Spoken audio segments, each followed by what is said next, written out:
Hello, hello. What is going on? What is up, JP Lawn Care? What is up, everybody? Let's give it a minute. Let everybody catch up. Get some people in the house. Hopefully, people come up on the channel.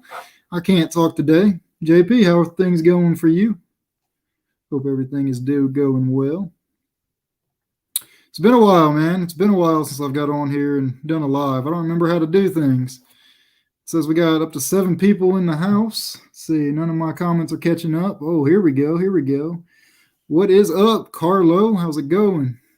Hopefully, get you up on the panel. Hope to get everybody up. Got to catch up, man. It's been a long year. It's been a crazy year. It's been the last time I did live and caught up with you guys has been what 8 months ago, 9 months ago. What is up? Drew's on maintenance, and that's right. What's up, James? How are you doing? It's been a long time, guys. You guys are all welcome to come up on the panel. I've got the link right up there. I would greatly appreciate you guys coming up on the panel and not leaving me hanging up here. Try to get caught up. Hopefully, you guys can hear me all right. You'll have to let me know if you can hear me. I actually don't think I have my volume up. Hopefully, you guys can hear me. Slow down for you, Big. What's up, Littles? How's it going, man? Yes, it definitely has. It's slowed down for me too. Thank God, man. It's finally time for it to slow down. I'm ready for it. I'm not doing a whole lot of leaf cleanups this year. I'm not getting too crazy with it. Only offering it for current customers. But what is up, Jay's Crazy Cuts? What did we buy? Well, nothing. I haven't bought anything specific just yet.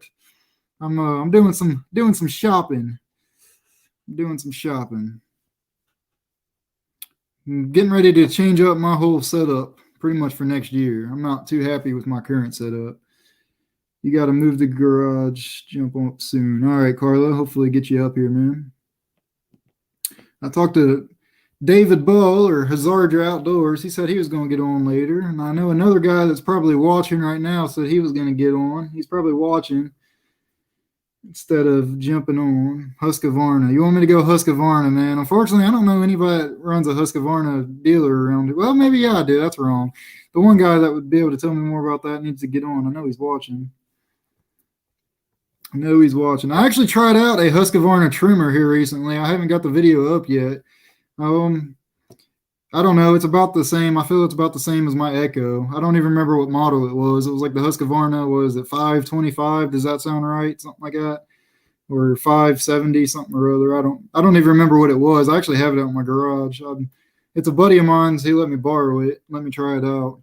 I'm not too impressed. I mean, I am. It's nice, but I don't know. If it's not broke, don't change it, right, for Echo. I really like Echo. However, I'm having problems with my Echo dealers out here. I'm having problems with my Exmark dealers out here, too, which is part of the reason why I'm getting ready to change my entire setup up for next year. As you guys know, I hinted at these comments. Oh, wow, these comments aren't keeping up on here. Here we go. Andrew, there we go. Sorry, guys. What's up, Andrew? Wow, none of these comments are keeping up on here. Yes, Carlo, that is it. The 525L, that is the one I've got. It's not mine. I didn't buy it. I'm borrowing it from a friend.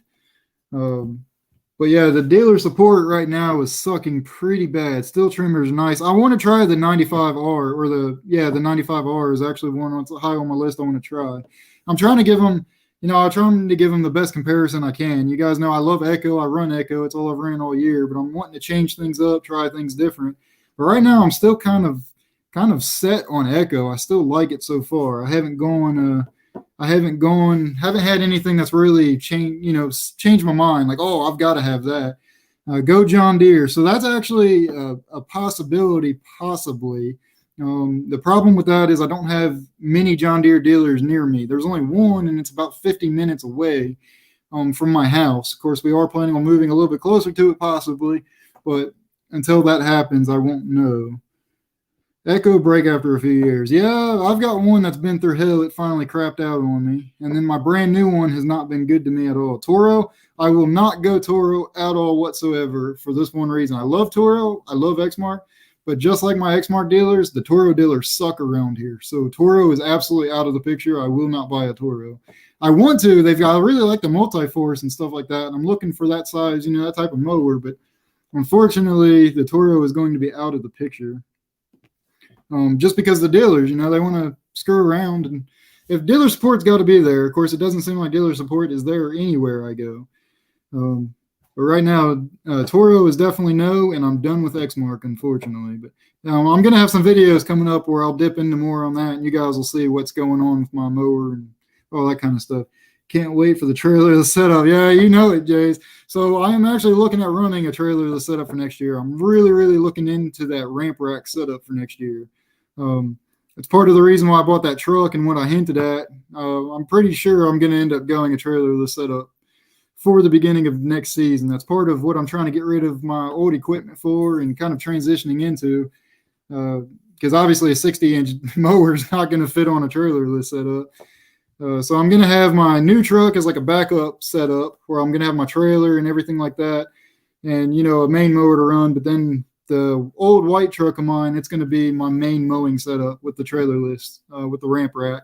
I haven't decided what model ramp rack I'm going to go with yet. I'm kind of leaning towards, so I like that, what is it, the Sport Edition? I like that, but I just feel like it's built too weak, in my opinion. Maybe. I don't know. You know, I don't have experience with it, but I feel like it might not hold up long term. I'm trying to catch up on the comments. For whatever reason, they're very slow on my end, so forgive me on that. Trailer setup. You got one of the 30-inch dude. I was selling marketplace sheep. Yeah, dude, you don't even use it. Wow. I love my 30-inch. That is the one thing. I don't like Toro, but I love, well, it's not about Toro, it's my dealers. I don't like my Toro dealers, but I love my Time Master. You guys will see a video on that real soon too. I absolutely love the Toro Time Master. Put some lead. Yes, I'm planning on actually doing. That's part of the whole process I'm trying to do is strengthen the old white truck up. It's been giving me problems and it's not running so hot here, so I don't know for sure if it's going to even make it through next season, which was part of the reason my panic to go buy a new truck. Of course, at the time, I didn't really necessarily want to buy a new truck, but I'm kind of limited on my options all the way up until now. Now it works out. Now I buy a brand new vehicle. And now the used truck market around my area is finally dropping, coming back down. I'm like, where was that? You know, why couldn't y'all drop that like a month ago? But anyways, yeah, I'm definitely planning on doing some work to my old white truck before I go trailerless setup. If the white truck even makes it to the springtime, I'm really hoping it does. Greetings from New Jersey. What is up, man? I am actually originally from your area. I was up there. I used to live up by Delaware, basically the whole northeast side of Delaware. You know, Newark, Wilmington, Newcastle, Bear. I lived all over the place, all Newark, everywhere, all up there. So I'm familiar with that area. Of course, I don't live there now. I live all the way out in BFE out here in Missouri. That's right, Skag. Oh, you got that. That's pretty sweet. I didn't realize you got the Skag. You don't like it at all, James? Again, you guys are welcome to come up on the panel. Everybody is welcome to come up on the panel. It's always funner when you get more people up on the panel, so you get two people up here to stare at instead of just one ugly dude. You know what I mean? I'm trying to keep up with the comments. You guys will have to forgive me again. It's the Skag. I've been wanting to see more content with that Skag 30-inch. I want to see more guys running it. James, you'll have to let us know what you think about it. You said you don't run it.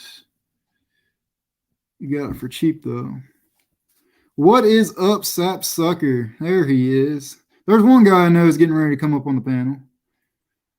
Electric grandstand. Man, I don't know if I can afford that. What is the price of the electric Toro mowers now? Did they release that price yet? You just don't have room for it. Yeah, I got you. Did they release the price of the electric mowers yet at all? Again, everybody is welcome to come up on the panel. We can talk about whatever you want. Right now, we're just kind of talking about equipment and future changes for my setup. Next year, I'm definitely going totally different. I don't know about coming up. You're going to pass out. Oh, come on. You're going to leave me hanging. Yeah, that's what I thought, Andrew. I thought it was about that price. I can't afford that. That's too much for me.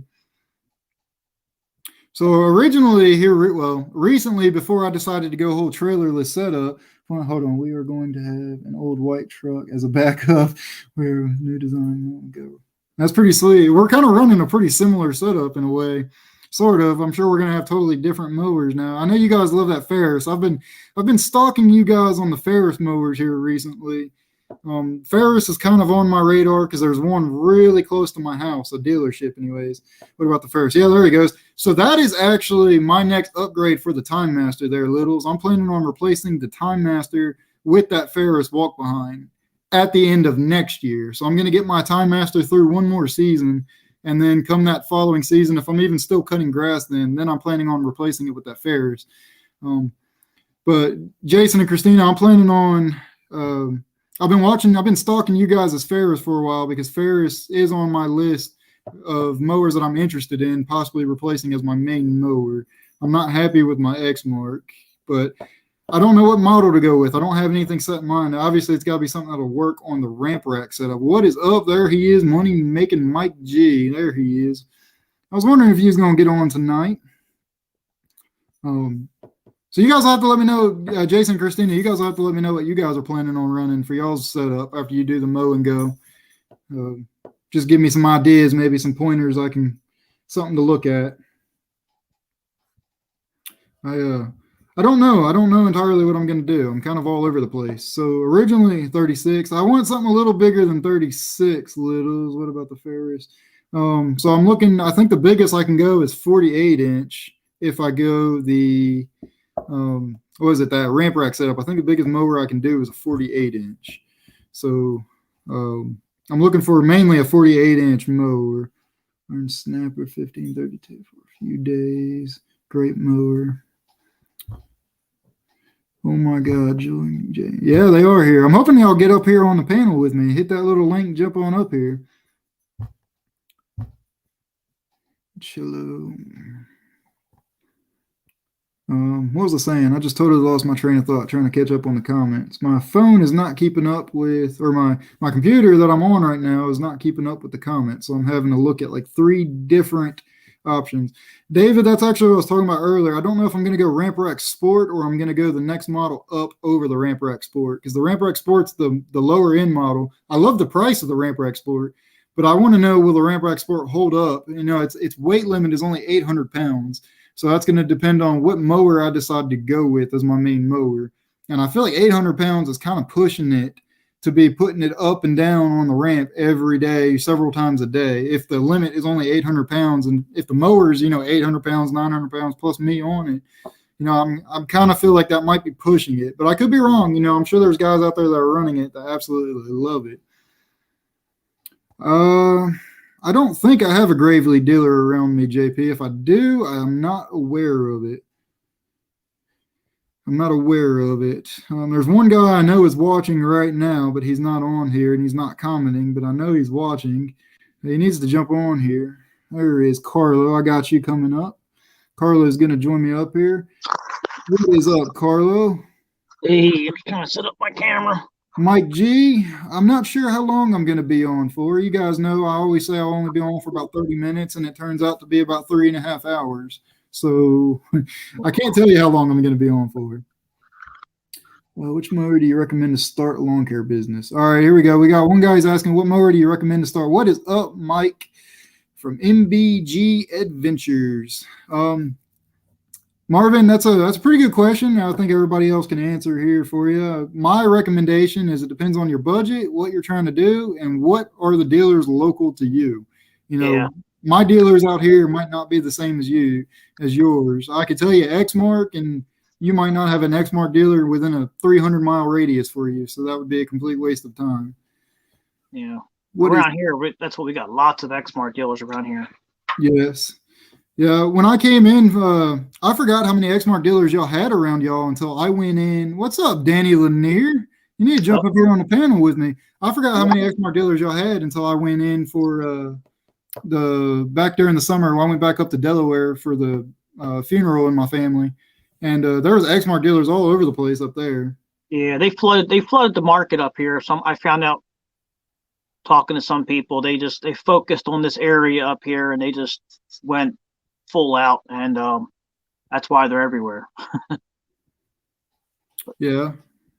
Like I've had a lot of problems with dealers myself, and that's what threw me. I started getting disgusted with the Toro and the Exmark, and it was like just the cockiness of the dealerships and the arrogance and not now time for you. And it's like they only catered to the big time lawn care guys, like the landscaping crews. Yeah. It seems like that's all they cared about. It was like when you came in, you're starting off, they could really, it was like you're second nature to them.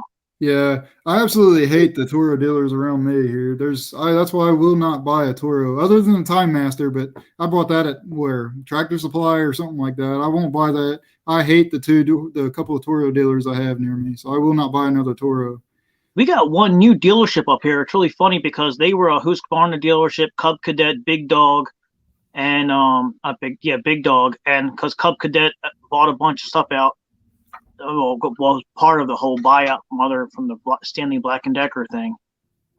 Toro got dropped by Atlantic Tractor. They're the big company, Atlantic Tractor. Oh yeah.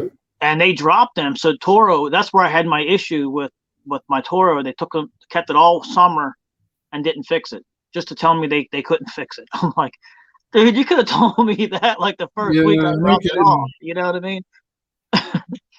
But Jay's Crazy Cuts, that's good to know. I'm gonna have to check them out. Sorry, go ahead, Carla. No, I was saying, so another dealership, Toro went to them, and now they're carrying Toro, which I'm glad because we got a few around here, and it's a hit or miss, and for the most part, they could care less that you exist. Yeah, that's what I'm finding out, that there's a lot of dealer support just doesn't seem to exist out here. Yeah. I don't know if it's just because of this year with everything that's going on or what, but there's a lot of dealers that have pissed me off enough to the point where they will not get my business this year. Yeah. So I've had it both ways. Even I believe it or not, it was funny because when I bought my Husqvarna, the dealership was just started to carry them. And so I got a heck of a deal. And then they went out of business 2 years later. I'm like, oh, you got to be shitting me. Oh, yeah. And so now I have no dealer support because I have to travel an hour and a half to get to a decent dealer, and that's Southern Maryland. I'm like, that place is awesome. They carry like LS tractors, Sea-Doo. That's pretty cool. Side-by-sides, trailers. They have like a little bit of everything. Oh, they carry everything there. It's just awesome. But I can't travel an hour and a half without traffic, without, on a regular busy day, it'd probably take me 3 hours to get there. Yeah. Jay's Crazy Cuts, that's actually something that's happening with me here recently. I've not been too happy with them. So that's why I'm part of changing. Look at this guy down here. Is this who I think this is trying to come up on the panel? Yo, it is. What's down here? What's up? We got royalty here now. We got. Oh, that's funny. I'm gonna have to come to Springfield. I'm gonna put Danny's favorite hat on. Yeah. What's going on, Danny? Living the dream. Yes. What's up, David? I ain't said hi to you yet. I don't know if you're talking yet or not. Can you hear me? There we go. Yeah, I hear you loud and clear, buddy. It'd have been nice if you were there at GIE, man. Man, I wanted to make it, but this year has been an absolute crappy year for me. Just personally, with all the time that I've missed and everything, I couldn't make it. Yeah. I'm hoping to do it next year. I saw this guy down over there, but he was too powerful and busy to stop and talk to me, even though I was this guy down here. Yeah. He's one of those big YouTubers. I talk to everybody. Yeah, I talked to him for like 2 minutes. He probably don't even remember. He was like, "Who the hell is this creepo talking to me? I gotta go make money."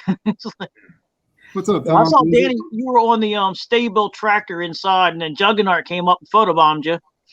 He was talking to him, and he was there, and you were like, "I gotta go." I was like, "Shit!" I wanted to say hi. I talked to him for a couple minutes, and then you should have came with us. I wanted to make it there this year, man. It's just been too rough of a year for me.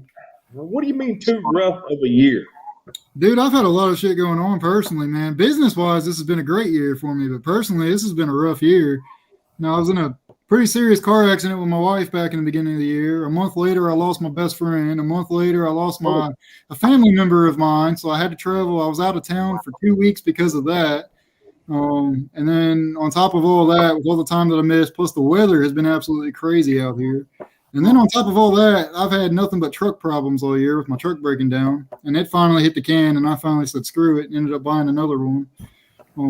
It's just been a rough year, man. I've missed a lot of time, and it's just been, dealing I'd say with I'd say you get a pass on that, man. That's a rough year. I'm sorry for you, man. Yeah, it's all good. It's, I mean, it is what it is. It's what makes us strong, right? It's just part of life. But I had a great year business wise, but I can't afford a new truck like John. shit, man, I had no other option. The used truck market was absolutely crazy around here, all the way until now. Now that I have a brand new truck, the truck market is plummeting now. I'm like, where the hell was that like a week ago? Oh, a month ago. I mean. because that's when I plan on buying. Yeah, it's coming. If you come down here to Springfield, man, there's good deals now. I'm looking for an AT4. An AT4? Oh, you're going to Big Dog. What is an AT4? That's the GMC, ain't it? Yeah. I don't want the. I was thinking about I was like, I don't need a Denali, so it's going to be an AT4, but I will settle for like a top of the line SLT package. But I'd much rather have the AT4, so I think I'm just going to wait and find the AT4 that I want. And yeah. Crying out loud! If I got a 2022 work truck, it's nicer than my 2011 LT. Yeah, that's how I feel about mine. My truck, it's too freaking nice. I'm like, well, I guess this is a nice backup truck to have. I'm gonna run the old one into the ground until it don't run. Yeah, that's what I'm gonna probably do. Everybody's like, just trade it in. I'm like, wow, like I just keep fixing it. Yeah, they won't give you anything worthwhile. So when I was looking at my truck, there was 8 trucks on the lot, Danny. And while I was there, the one next to the one I was looking at sold. The one on the other side of it sold. While I was test driving mine, another one had sold. And while I was signing for mine, another one had sold. I was going to wait to buy it because I was being picky about what I wanted. And I looked at the salesman. I was like, well, when are you going to get that in? And he was like, oh, it could be next week. It could be next year before you see that. And I was like, so you have no idea when you're getting trucks. He goes, we have no idea. I was like, oh, shit. I'm like, well.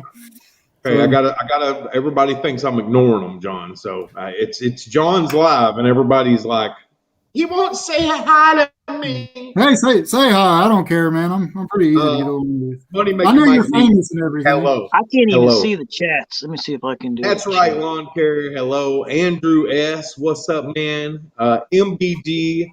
Hello. I'm saying hi to you, y'all. This is on video. He can't say I never say hi. Like. You know what I can do? I can open up the book to see the first of January. I gotta get my truck in the shop and the Ram I bought and get a few things done to it. That's another one got a new truck there. Yeah, I forgot you got a new truck. How are you liking it, David? I like it so far. I ain't towed with it yet, but I haven't yet. I ain't got no heavy load to tow anyway right now. But I'm going to wait before I do a whole lot of towing or whatever, a whole lot of driving, try and get that manifold fixed. I don't think it's leaking bad enough to cause any problem, but they say that exhaust manifold leaks can cause burnt valves and stuff like that, and I ain't wanting to risk it, which I'm sure it ain't going to be no big deal anyway, because the guy, the lot that had it, they took it on trips to like freaking Atlanta, Georgia and stuff with it, and it like that, so I'm sure it's fine, but I want to get it fixed and done right. How did you buy it with those problems? Don't they have to have inspection? Well, it come from Tennessee where they don't require inspection. I was kind of concerned. I was like, that's all. I know in Maryland here, boy, they want to know where the car was made and who had it and where to go to the dentist and everything. Yeah, it's got just a slight manifold leak, and I put it in a garage here recently. I was hoping they would at least tell me like where exactly or what exactly is going on, and they wouldn't even look at the manifolds, but they told me the muffler had a little bit of a hole in it, so I'll probably be getting that done too, because the state boys, they'll definitely write you up around here for loud exhaust, which it ain't loud, but it's going to be for too long, especially after this winter. This rust and stuff's going to eat it up, I'd say, if it's already rusting out. Just put a wing on the back of your truck. You'll be fine. They'll just think you're making sounds. Yeah. Tom Blizzard, in my opinion, sorry, go ahead. No, I was right. In my opinion, it depends on what you're going to use it for. Me, I was going to go a 3/4 ton, but then I started thinking about it and really set back. I'm really focusing on mowing only for the most part, other than like aeration and stuff like that. So I'm only going 1/2 ton, and that's the reason why I mainly looked 1/2 ton. I don't a lot of it need too. anything bigger unless you're going into bigger jobs, but other people can touch on that too. It depends on where you're at as well. See, my situation is I don't plan on running a really big setup because most of this year, if not all this coming year, I'm going to be running the same setup I've already got. I'm just running a single axle trailer with a 0 turn, a few weed eaters. But these hills are absolute murder on a half-ton truck's brakes with any amount of weight behind you. Yeah. So that's why I want to go bigger. Fixing to do a video. Well, I did a video. I'm fixing to release a video on what brakes you should buy, David. That'd be a good one. I like to Look, see I say this because I was buying Wagner thermoquiets. I've always had good luck with them brakes, and I was going through brakes yearly. Damn. And I said, you know what? I'm going to try something new. And guys, the brakes, I bought a whole kit. I bought brakes and rotors. The whole kit was like $500. And but I will tell you what, I got over 3 years out of the brake pads alone. And I would have got more than that, but I had a pin on my caliper that got stuck. And so it made the inside pad wear and not the outside wear at all. So I would have got way more out of them if that wouldn't have happened. What's up, Dave? Yeah. Danny, is it real hilly out your way or is it flat? It depends on where you go. It's yes and no. I mean, it's not crazy, but yes and no, depending on what part you're in. How close do you live to Kansas City? For some reason, I thought you were closer to me. 45 minutes south. Okay. So I'm like 3.5 hours from Kansas City. Yeah, because if you take 13 all the way up to 49. Yeah. Okay, you know where it hits 49 highway there, Interstate 49 that takes you to Kansas City? Yep. Okay, instead of going north, you go south 10 minutes, and that's where I live. Okay. So you're a little further away from me than I thought you were. For some reason, I thought you were closer to me. I think we're only 2.5 hours away. Yeah, something like that. You got a GMC, right, Danny? Yeah. Is the brakes on your truck, were they ever spongy at all, or like they don't seem like they catch as soon as they should? No, I've never had a problem with the brakes on that. But now, mind you, I've got the Denali edition, so I don't know. I've drove Chevys, the Chevy SLTs or the LTZs, and I've drove the GMCs. And they seemed like they were spongier than mine, but I've personally never had an issue. Yeah. My truck's just a base, base as base can get work truck. 4.8 liter short bed single cab, 1500, rubber floors, whole 9 yards work truck. And, I feel like I should be able to just kind of set my foot on the brake, not even have to put a whole lot of pressure on it in order to slow down. Because my Ram, it will. Like I can, let off the gas and just set my foot on it, and it'll start slowing down pretty good. That Chevy, I got to put more and more pressure on it. It feels like the only thing that I can figure is that must be what spongy brakes feels like. Because I don't know, I ain't no mechanic, but it could be the brake pads on them too. Well, I've had brake work front and back done in just the last 2 years. And did it feel the same? Yeah, it pretty much. Gotta be. I don't know if they could be bled or anything or adjusted or whatever. I put that truck in the garage this past spring, wanting to get that checked out, and I think I had them check the brakes out and changed an air filter while they had it, and just little odds and ends. And they basically didn't even end up doing much of anything. They charged me like $350, and I was like, "This is bullshit." Yeah, if you go through brakes a lot, Jace, man, I'm telling you, you have to. I love them so much that when I switched out the brakes, I bought the exact same brake pads that I put on it previously. And my wife needed front brakes, and I bought her the whole slotted drilled and rotor kit as well.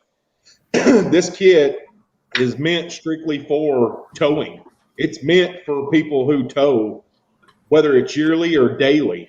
That's what they're meant for.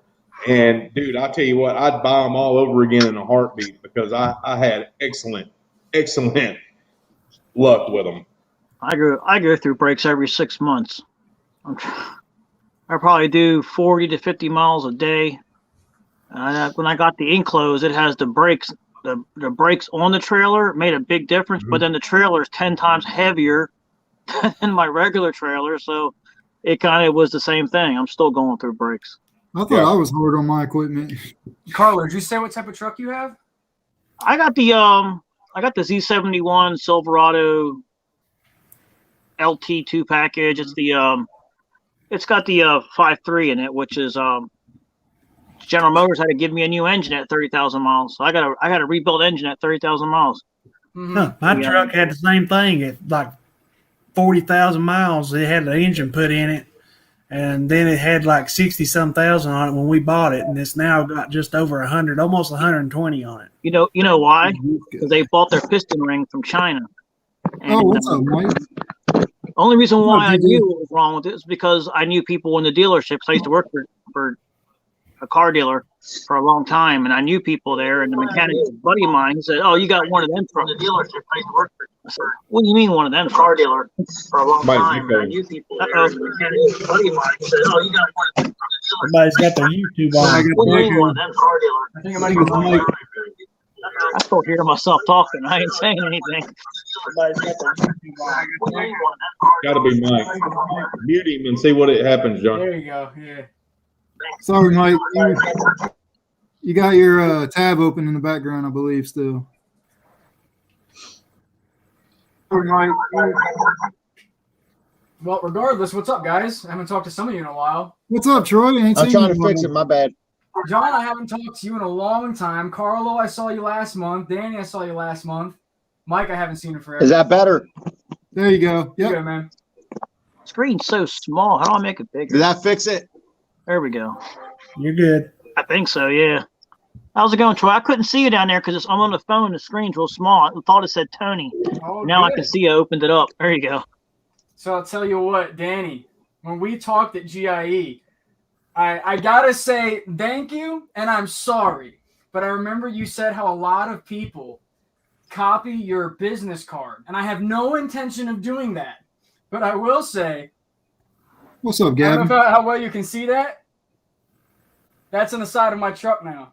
Here, hang on. I'll zoom you in once I figure out Yeah, how that to do looks it. good. It looked good before, but now the lighting got all messed up.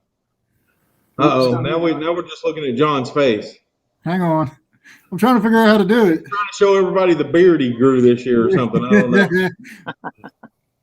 Hang on. Did we lose him? No, he's still down there.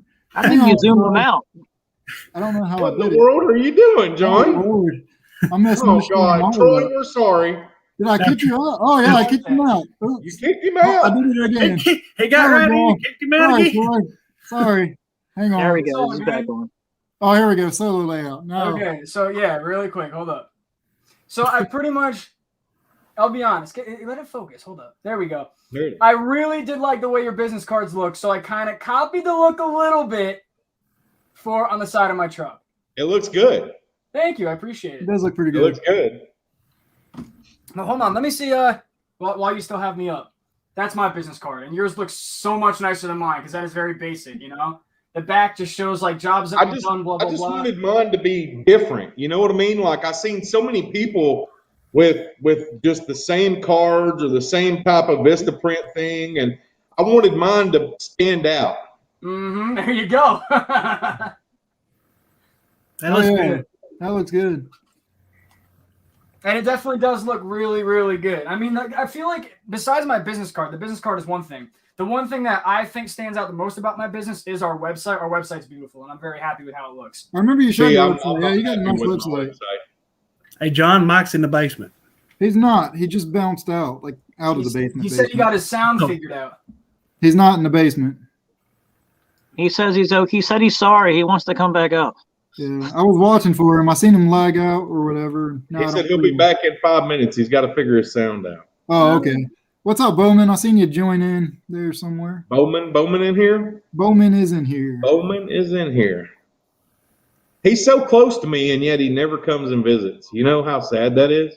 Man, I was hoping to be able to go visit you and Bowman one day this year, but I didn't get a I chance don't to know if make he it. likes me or hates me or what the deal is, honestly. Like, Gavin just, I don't know. I thought we were tight, yo. And, you know, I sent him all this equipment and stuff. And Then I never heard from the guy again. I was like, what did I do? Like, Oh, you're the one that sent them all that stuff. He one time he was saying, I don't know who sent me this stuff. And well, if he didn't know, I guess I just ruined it. Yeah. I did see a video one time. He was like, somebody sent me this stuff. I just want to say thank you. I don't know who it is. And oh boy. Well, We sorry. hooked him up. There you go. You got it figured out, Mike? Yeah, man. I couldn't get the volume to go up on my phone and turn the computer down at the same time. 'Cause, you know, I use the phone for the camera and I can read the comments on the laptop. And just let me know at any moment if we start getting feedback from the music in the office, I'll have to bow out. Okay. Troy, we got what's up, lots bro? of giveaways coming up for Christmas, guys. Like, I just want people to know. You're doing that again this year? We're doing giveaways. Like, I'm reaching out to companies right now and seeing what we can't set up, but it's going to be pretty epic. I'm excited. I won a shirt can from you like 2 years ago. I don't know if they're set going to mine get up yet. involved this year or not. Like, the guy I used to deal with ain't there anymore, and so I don't know what's going to happen with that. But David, what'd you say? I think you just said something. Sorry. No, I didn't say nothing. I was listening. I was going to say something. I feel bad because I actually talked at GIE with the Bradley booth, and nothing against them. The guy hasn't gotten back to me. We were going to do a giveaway of a 36-inch stand-on. Hasn't gotten back to me, so I'll reach out again. But if he doesn't, what I want to do is actually that 34-inch Hustler that I like showcased on my channel. I thought it's very good for like a young guy starting out. I might give that away. Well, yes, quote unquote, it would be out of pocket. I'm perfectly fine with that because I know I need another write-off for the season, and I already got everything for the year. So I'll just. I need a new truck. I mean, this time last year, the giveaway that I did was a push mower, a weed whacker, and a blower to start off your business. That kid, he's still doing pretty good. Yeah, I saw that. Yeah. Yeah, and if I can do a stander, like a 34-inch stander, that'd be awesome. That's pretty cool. See, I wanted to do something like that. I wanted to help somebody out to get started. I thought that would have been pretty cool. I missed that whole section. I really wanted to see that Hustler. We were going through. I was there with Billy Goat and his wife, and we were running through the place. We were barely having time. I missed that whole section. I can't wait till next year. Again, this was my first year, but oh my God, I can't wait for next year. Those little Definitely gotta get 34 there. mowers are awesome, man. I feel a podcast coming on with me and Troy. Yeah, Yeah. it's a good one to have. The first year in business. Oh, yes, beautiful. Mm-hmm. We're going to record That kid's it. going We're gonna places, do it Danny. behind the scenes Thank and then you. release it and make it into Well- a podcast as well. I'll tell you what. Last year, we brought in. Last year was the first year we brought in 6 figures. Profit-wise, I was in like the 80 to 90K though. This year, first time profit is going to be over 6 figures. I'm very happy. I don't know how leaf cleanup's going to treat us yet, and with snow, I'm not getting into commercial snow yet. I'm doing only residential driveways because this is my first year snow plowing. And I want to have commercial insurance when I do snow plowing and stuff like that. Yeah, you I need mean, that. snow insurance for commercial snow plowing. You know what I meant. But so I'm just going to be doing that next year. But very happy with how everything is going. I finally have like 3 or 4 steady guys under me. I want to hopefully this coming season, now that we have the 2 trucks, get another trailer and have the 2 crews. That's all depending on what's going on next season. I actually That's a lot. scaled back. I got too overwhelmed. I couldn't do it no more. I was like, Yeah, I had to say enough was enough. I took on too many customers this year for I one let person. go of a lot, and then I got more, and then I got low, and then I was like, you know what? I've been there, done that. You know, had my construction company. You know, kind of scaled that back, went and did lawn care, and now I'm started getting back to where, you know, like Troy's, you know, where you're starting to get people working for you, and I had to get rid of that. And I went back to being solo, and I love it, but I do miss the money. Yeah. I do My miss the plan is to focus on my setup this year. I want to get the most efficient setup I could possibly run and be happy with my equipment. What you were Yeah. talking about with just the grass, what I've learned over the years is hone down on that one thing. Try not to do everything. Yes, I I mean, learned you that this can year. I love that, If you man. have the workers, but if you're just by yourself, you make more money just doing grass. Yeah. Mm-hmm. Well, it might not be for everybody, but for me, that's how it worked out. One thing I liked about this year is I love stepping out of my comfort zone, and I feel like the best piece of advice I can give to a young guy is if you're comfortable, you're not moving forward like you should be. You gotta be like pushing your boundaries, and I did that a lot this year. I got just like heavy into lawn treatments. I got super heavy into doing even more leaf cleanups this year than we did last year. On average, we're doing 8 cleanups a day. We did so much landscaping this year that I think June was the best month by far. We did 40K in June alone. Every week was about a 10K job, right? Where you at? In like middle New Jersey. So super happy with how things are going this year. And it showed me that, like, yeah, 100% lawns are the best thing you can do. I personally think while landscaping is really good money, we're not in hardscaping yet. Landscaping is really good money. If you're not in lawn treatment, you got to get into it. That's some good money right there, too. But I'll be the first to say we are not like the most efficient in leaf cleanups yet, because I think this coming year I definitely got to get a better debris loader. Some of you may know I had that mini weed bang debris loader. It's a piece of Get the Billy Goat. That's at least have a 10-inch hose or bigger, 10 or 12-inch hose. Don't go with the 8-inch hose. I don't care what the salespeople tell you; it'll just get clogged. My 10-inch hose gets clogged. You know what I mean? And Spencer's, they had that 12-inch hose. And even sometimes theirs gets clogged once in a while. It's just I watched the video. You gotta have power. A lot of power. What's your guys' opinions on that inflation thing? I was actually just talking to somebody about that, like what Jay's a crazy cuss just said here. Is anybody else doing that? I'm really scared because most of my customers are old and they're all on budgets, and I'm getting to hand you the money before you get done the job. I finally had to tell them this year. I'm like, no, stop. I'm not done the job yet. I'll tell you what the cost is when I'm done. Right. Because I think it's the same as it was last year. Oh, here's $50. I'm like, this is like a $300 job. Get $50 out of my face. You know what I mean? I didn't say that, but that's what I was thinking. I was like, what are you doing? You know? And Carlos getting warmed up. Let's go, Carlos. Story time, homie. Real quick, I know Mike's in New Jersey. Anybody else in New Jersey or close around? I used to live up there. I used to live just over the border in Delaware. Mike, north, south, central, where are you about? South Jersey, 10 minutes from Philly, South Jersey. Okay.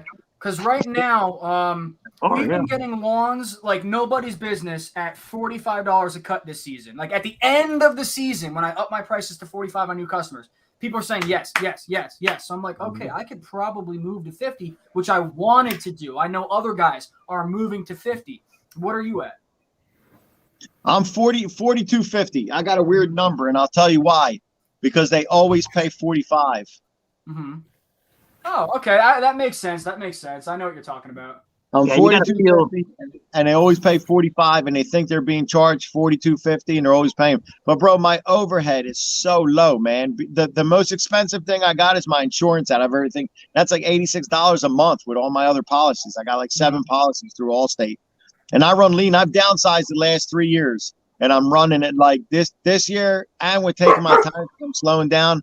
I'm like $82 to $85 an hour from loading up the trailer, heading out, and then getting back home.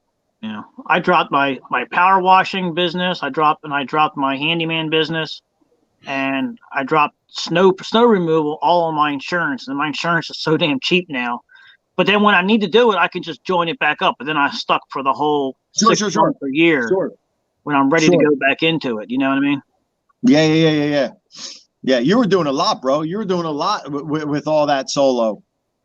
Way too much. See, I work better by myself than I do with other people. Now I'll team up with like Billy Goat sometimes, and we'll do a job together. How it works is I won't pay him, and he doesn't pay me. And now you have 2 bosses on the job working their butts off as fast as possible, and then we just work circles around any helper that we could ever hire. You know what I mean? Yes. It worked out good because we just keep a tally of it, and we're not sticklers. You know what I mean? If he needs help, I'll go help him. If I need help, he'll come help me. And we've gotten this really good relationship by that way. And we kind of just like, it's like 3 of us here in the Glen Burnie area. We all kind of like found each other through lawn care, and we're all just same like-minded, just want to work, get the job done, do good, you know? Yeah. No, I can dig it. Dude, I'm envious of you guys that have crews because I've worked with like larger guys in my area. Like my season's pretty much done. I got two leaf cleanups on the books, and then I'm going to be doing like day work for a lot of the larger guys, and it's fun. It's freaking fantastic, man. But it's not my problem if those guys don't show up. Yeah. But then I just work better by myself too in the mowing, man. I just can't be waiting around on anyone. I got a limited window. Yeah, limited window to mow before I have to get to work, and someone costs me 10, 15 minutes isn't going to make that time up really for me out there. My days are so short mowing before I got to get to work. It's not beneficial for me to carry someone in the truck with me. It's really not. Sure. It was fun having two guys to just joke around because we did nothing but gave each other shit all day long.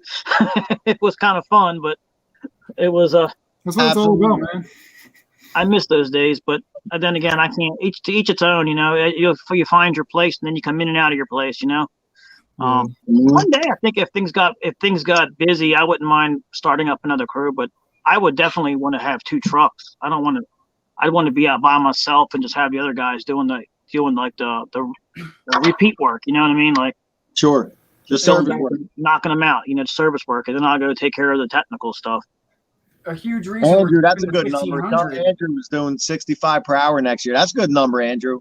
Yeah. There's nothing. You figure you do that at a 40-hour week. That's 120K at the end of the year. If you do it 52 weeks at a 40-hour week, $65. No, that's more. 60 an hour is 120, and another 5 is 10,000. Yeah, you're like at $130,000 for the year at that hour. I can't talk numbers. I'm not even on this panel right now, so. Andrew, are you talking 65 an hour for lawns? Mike from MBT Adventures had said earlier that he's really focusing on the smaller yards, or he likes the smaller yards. I agree with him. I love the small yards where you're done 10, 15 minutes tops. That's good money there. That's what I learned. It's good money there. And then you get several of them right next to each other. Oh, man. That's all I got in my area, man. Gated, the back's gated. And like I said, I worked really hard the last 3 years to get them 11 blocks from my house, man. I do all my mowing within 11 blocks of the house. And I could pick up more. Awesome. I turn people down every year. Every year I turn people down that want to jump on board. You know, the neighbor of someone I've been mowing for like 5 or 6 years is like, can you just start mowing mine? I pick up 5 or 6 more, and I'm right back into being gassed out all over again, man. I just don't have the energy I did 3 or 4 years ago. And then the quality suffers mentally. You're like, you're just pissed, dude. I know which ones I got. I know they'll never stiff me. Some of them pay me, for cuts in advance. Some of them pay me at the end of the year. It's absolutely all right. Besides my 2 commercials that I leave town for, it's freaking awesome to have them 11 blocks away. Man, getting burned out is real, man. Getting burned out and fatigue, and then just cutting corners, and your work ethic and quality goes down, and it's hard, man. You got to not take on as much. I learned that this year too. I took on too much. And it takes time to life happening on top of it. It's Yeah, it does take time to build up. We're not all as young as Troy, man. He's the youngest one. He's the youngest stud on here, bro. Like I'm old enough to be his dad. Well, you know what? One thing I liked at GIE was I met a few young guys. I think I remember I met a kid, Gabe. I met a kid, Ethan, who I did a video with, and I have to edit that. I believe his name's Henrik, the lawn care kid, right? That kid's going places. I think he said he's like 15, 16 or something like that. Dude, he's got more guys on a job than I do. He's got a whole bunch of buddies working with him.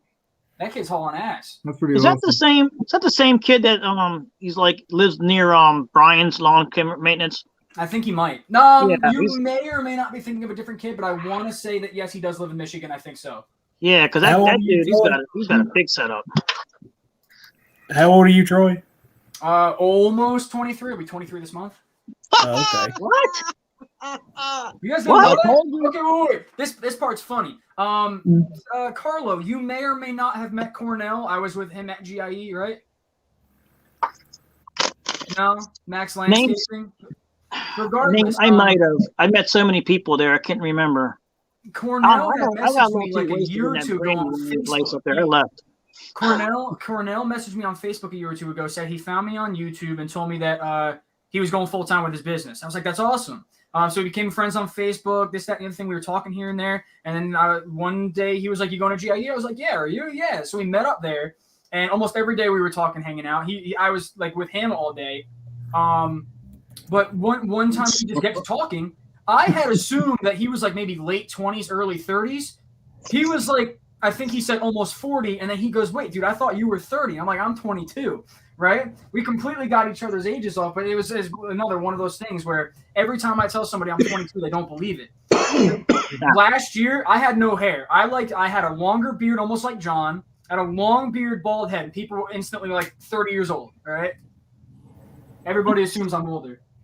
I thought you were at least 28, 30. I could have swore. Nah, he's a young. I'm 26 and bald, and everybody thinks I'm 40. You ain't 26. Is that why your camera's off? I'm kidding. I'm laying down right now. Nobody needs to see that. Well, thank you. We appreciate About that. to pass out asleep. Yeah. But Mike, I see he brings up a point I was wanting to touch on. I know that every time I'm up on a live, I bring this up, but this is a perfect example of how my area is so poor and cheap, I guess you could say. Yeah. I do weed eating for a customer. I was doing a commercial property and it sold, and they're millionaires. Literally, they have to be. They own a construction company. They have like 24 practically brand new tandem dump trucks that they run their construction company with, all kinds of equipment and all this and that. Well, she had me do a leaf cleanup. I just did part of the yard. I didn't do the whole entire thing. That's what she wanted. Took me 3.5 hours to do it. And, I know my area and I know what it feel like trying to charge more for it or whatever. I charged her $150 for 3.5 hours of work. Okay. She said that when with as many leaves and trees as there is there, it would take probably 2 or 3 cleanups to get it all done. Well, I've been expecting her to call me ever since then. I texted her today and she said she took care of it all herself. And I guarantee it's because I charged her $150 for 3.5 hours of work. That was a good price. That's a phenomenal price.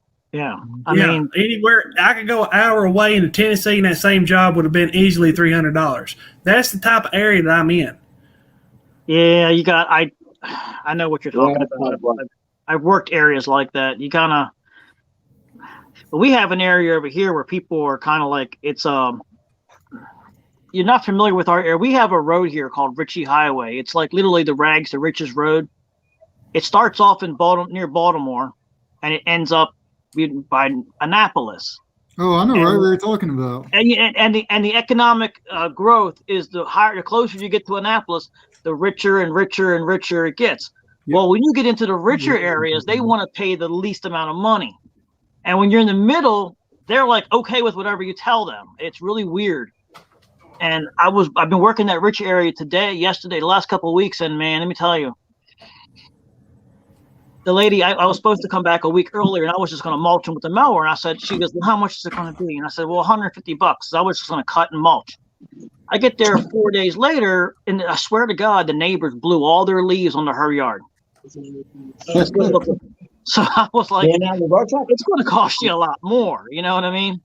Time I got done, it was $350. And she said, okay, but she goes, whatever happened to that $150? I said, well, that was before all the neighbors blew their leaves on your yard. Yeah. I mean, this was no small cleanup either. I mean, it took me, I don't know how long to get all the leaves onto the driveway because she had like an area all the way around the driveway is, up above it, like flower beds and stuff. I blew them down onto the driveway because I figured that'd be the easiest way to get them down to the bank, to blow them over the bank. Because luckily I didn't have to haul them off. But I had to take my mower and drop the deck all the way down to push the leaves. That's how many leaves there was. I mean, it was a huge cleanup. It's one of the biggest cleanups I've honestly ever even done. And the thing, it ain't that the person, the customer's cheap. It's just my area in general is like that. I mean, nobody cares if leaves get cleaned up around here. They don't want to pay for it to be done. And most people around here are on fixed budgets. A lot of coal miners work around here, or live around here. A lot of farmers that grew up, all their life. They're broke down now because they farmed all their life. There's a lot of people on fixed budgets and stuff like that. just a poorer area. But I could literally go an hour away and it'd be better, if not a lot better, depending on exactly where you go. And I'd love to break off and go into that area if I could, but I just can't make it work working a full-time job right now. Hey, Dave, for you, it sounds like you might benefit from working for an internet company. There's Like, internet companies and stuff around Like here. Task Easy, I started off with them for a while, and I blew up using them, but they have access to customers everywhere. And they usually set the price up front because they use a map. So when the people click to pay for it, they talk about it. The price is already. They really don't negotiate the price, so they're more willing to pay the prices you can afford. You need to be making. You know what I mean? Now what for lawn care, or what are you talking about? For lawn care, yeah. I used them for a while to Kind of like an Angie's List type of thing, sort of.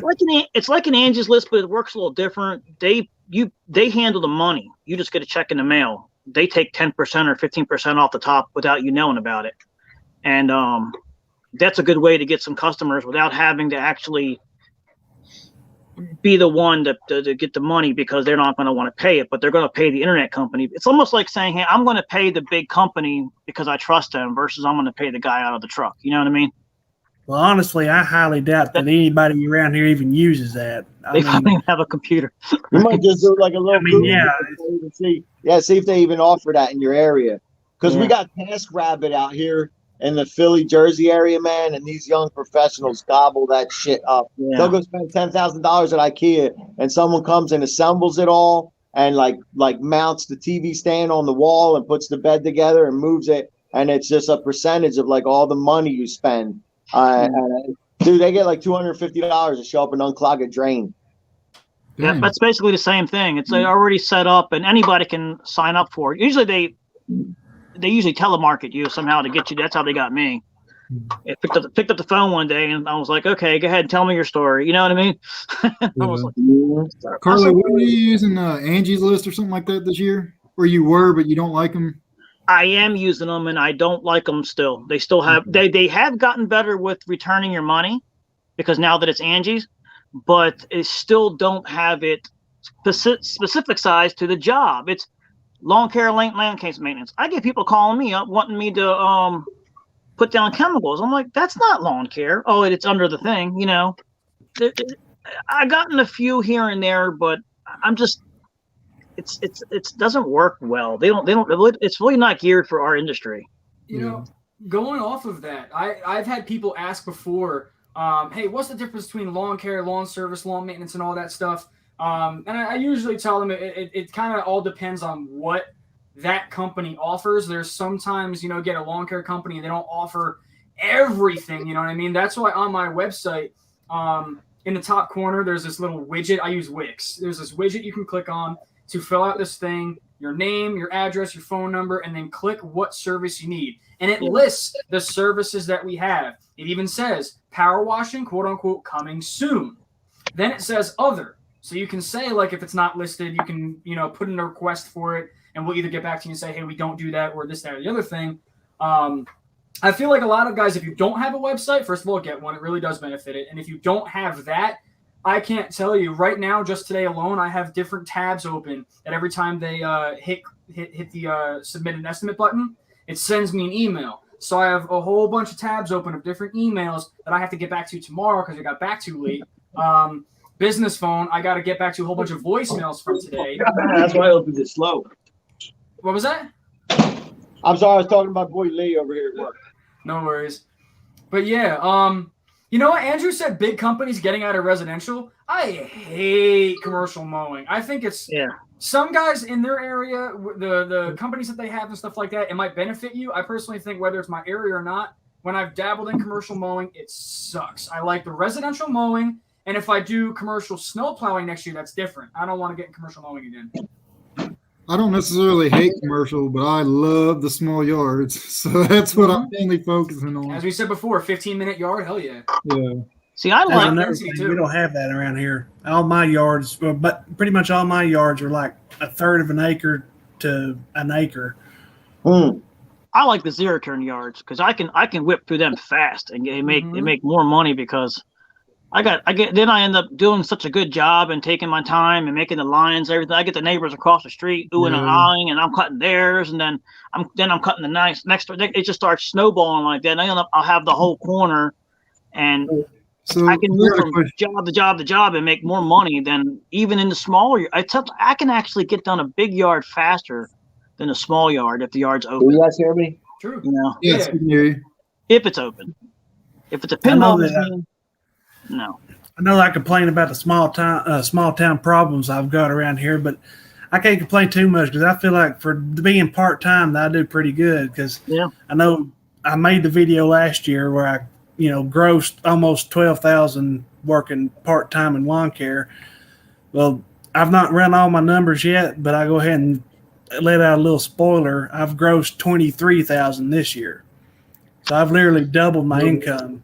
What the hell is that? Basically just by getting the zero turn. So And you're still part-time too, right? Yeah. Yeah, you got a full-time job, don't you, David? yeah, Yeah, that's what I thought. Yeah. Yeah, that's Oh, pretty good. listen, hey, John, you follow Randy from Dual and Cut and Trim, right? Yes. You all check out his setup. He's doing what you're talking about doing already. He's got the trailer with this trailer setup and the truck Yeah, with dude. trailer setup. There's like a dozen guys that I was kind of stalking last week on their trailer Stalking. setups, and Yeah. I'm planning on doing it. I haven't had time to really sit down and watch any YouTube videos here recently, but I'm hoping this week, now that I'm pretty much done. I mean, I've got a few leaf cleanups to do here and there, but I'm not taking on any extra. So I'm hoping to finally get caught up and stalk people's setups.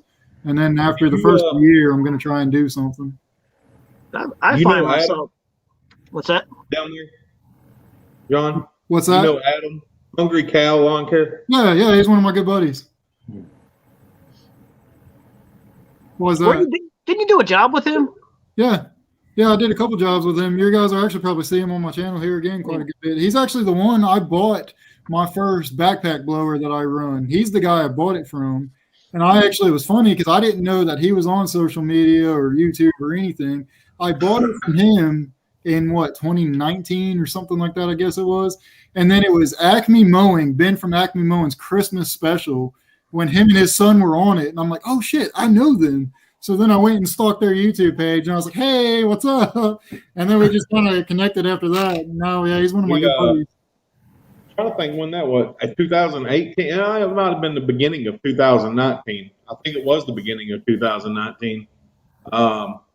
Before he took off and blew up. I went down there. He's got another YouTube channel now. He's trying to separate, kind of do what I did. He wants to separate his business from his YouTube channel. Right. I think he's called it the Stuffed Cow now or something like that. Yeah. He was in the room. He was in my room the other night. Oh yeah, that's right. He did tell me that. He said he was going to get on tonight, but he's doing a job, so he don't know if he'll be done or not. I just started watching Hawkeye. Thanks, Hawkeye's Gary. not on tonight. So, hey, I got a question for y'all. So since I'm going to trailer setup, I'm obviously looking for like a 48-inch mower. If dealer wasn't a factor, like dealer support or price wasn't a factor, what would y'all recommend for the best 48-inch mower? Skag. Skag, Husqvarna. Husqvarna. Okay, Husqvarna. I'll keep my mouth shut because I sold my 48-inch, which again was residential. I want to get one next year, but you guys know I'm a John Deere guy. I haven't really ran much other stuff, but I'll leave that one to everybody else. I would have to say, check out the Cub Cadet. I tried that at the GIE, and out of all the mowers that I rode, this is the most comfortable mower of them all, and I was really shocked. 48, I got a Toro grandstand. I'll sell you. As Sean said, I yeah, hate Toro. I hate the Toro dealers we you have. hate around here. Toro. No, sorry, I don't hate Toro. I hate my Toro dealers.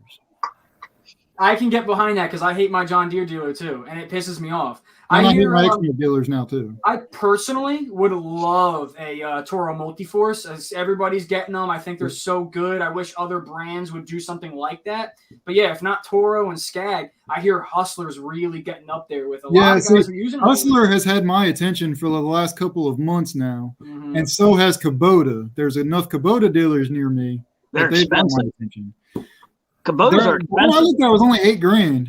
Oh, I thought they were like really expensive parts because all Japanese and stuff. And Parts might be, yeah. So originally, before my truck really started messing up, and before I decided trailer this, I was actually looking at going even bigger. I was going to keep a 60-inch mower, but I was going to go 52-inch mower, but I was planning on going Grasshopper. Was actually, spoiler, that's what I was looking at going. I like the Grasshopper dealers near me, and I've not heard anybody complain about a Grasshopper that I know of. the only thing with that is it's so big to transport, though. They're freaking heavy. That was the downside to it, man. That was the one thing I didn't want to do with. One of my customers had one, but they're too big. Yeah. If I was to buy another mower, my first question to any dealer would be, if this mower breaks down, are you going to take care of me? True. Do you have a demo or? I don't even trust that anymore. I don't even trust that anymore because that's what they'll tell you, yeah, Danny, and it might be the only fucking demo in there across 50 or 60 guys. Yeah. So they're not lying. They're not lying to you, and then someone else gets jammed up. You guys know how many chips go inside a car, an average car? Dude. Anyone got any idea? It's a lot. When I found out like 2 days ago. It was like 100. Let alone electric cars. Yeah. Bro, my mind was blown. You think like 10, 15 chips go in a car. It's like over 800 or 900 chips in a regular gas combustion engine vehicle, let alone an electric car. So now I can kind of understand the chip shortage to try to get these vehicles back on the road. Yep. Mind blown, dude. Yep. I couldn't believe it. So going back, I got another question. So I said 48-inch. That's because that's all I know that'll fit in the ramp rack. Is there a ramp rack setup that'll fit in a half-ton truck that I can fit a bigger than 48-inch mower, like say 52? Yeah, like any of the full-size ramp racks. I'm almost positive ramp rack said that they have all different sizes, or I guess you can say for like a 1500, 2500, blah, blah, blah. I don't know about like width. Is that what you're getting at? All of the full-size ramp racks will fit a 52-inch mower. You just can't get it between the wheel wells. Oh. Yeah. Like Dave's right. So the bigger models offer length. So you're going to bring the mower up and the front tandems are going to go in between the wheel wells, but the deck is going to stop at the wheel wells. But that's not to say you can't get some wood or anything and pack that area out so you drive it onto the ramp rack, right? You're on, and then you'll drive up on some wood or something. And, what's the inside width of a bed minus the wheel wells? You got to be able to rock a 60-inch in there, I would think. Or really, really close to like a bigger than a 52. I don't know if you'd be able to stick a 61-inch deck. I'm not sure. And then you get that sucker wedged, I wanted to downsize. I run a 60-inch, and that's been my main mower since I got started. In my opinion, a 60-inch is too big for just your regular average yards. Now I do a lot of big properties too. Yeah, it's heavy. Away with that. It's heavy. You almost need something for everything. It's like leave it in your garage. Keep the mower. You never know you're going to have a job. I wouldn't get rid of it. Well, I'm done with Exmark, so I'm trying to get rid of it. If I was you, John. My 36 does like 95% of my lawns, and even if I had larger lawns where I could do a 48, I wouldn't do a 48 because I'd be switching out mowers for my front yards and my backyards, and that just wouldn't make any sense. See, I've got to have at least a 48-inch at the smallest as my main mower. So my plan is to keep the 30-inch for when I need it for the smaller backyards and blah, blah, blah, blah. So I'm looking to replace my 60-inch Exmark. I'm either thinking, originally I was only thinking 48 because I didn't realize you can get a 52 in. So now I'm like between a 52, a 48 or a 52 is like the max I really want to go. Did you say you was going to look into using your white truck as a primary work truck? Yes, that's what it's going to become.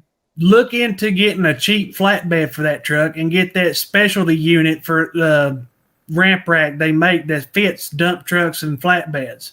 I know exactly what you're talking about. You can run literally any size mower on that because the ramp rack will fit it. I like my trailer. You can find a flatbed for that truck used for like $500 or less. Yeah. Okay. I'll have to look into that then. How comfortable are you going to be with riding that mower up that high? Depends on what mower I go with. It's not that high, especially once it squats. And then with that ramp, it's higher than you think. That's what threw me off. As I tried one, and I was like, hell no, I'm not doing this every day. I ride on a pretty steep hill every week, and it puckers me up. But you get used to it in no time, Carlo. You get used to it in no time. And if you've ever driven a four-wheeler into the beds of trucks, that's a scary feeling trying to get a four-wheeler up. than a better truck and making sure you don't drive it through your back window. Rather than You know what rather my than getting a mower dumbass up there. did? When I first got started, this is before I even had a company, and I was just doing stuff as like a side stuff, and I was still working for the car dealership. And one of the owners had a property real far away, and so I bought his riding mower off of him. Right, because the first mower I had was like those little Sears mowers. So I go to Lowe's thinking, oh, I'm smart. I'm gonna go get the ramps that but it's got the little bump in them, so you think it's gonna get better clearance. Oh hell no! Yeah. The deck got stuck on that SOB, went backwards. I hit the brakes and right off, I fell on my ass. Man, I'm actually good with my mower. Like I like my mower. I hate my dealers, and I'm done doing business with them. And I don't want to have to go in there for anything. They will not get any more money for parts or anything. What'd So they that's do the to you? reason I'm looking at getting rid That's of a it. shame, man. That's really a shame. It is because I swear by Exmark. I loved it. I loved the way it cuts. I loved it. But my dealers want to be dicks, so I'm going to be a dick right back. And they're not getting you any more selling of my business. What's that? Are you selling it? I am. How much are you selling it for? I was going to ask There 7,500 you and go. go from there.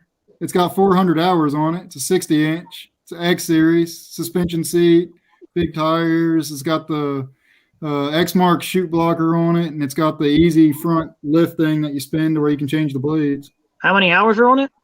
Just 400. How long have you had it? June of 2020. You put some hours on it. Yeah, I was gonna say season and a half. Yeah. That's This shit, I bought mine this year and freaking got over that on oh, it. geez Louise. I bought it in May. Well, I reckon- you had that apartment complex. Yeah.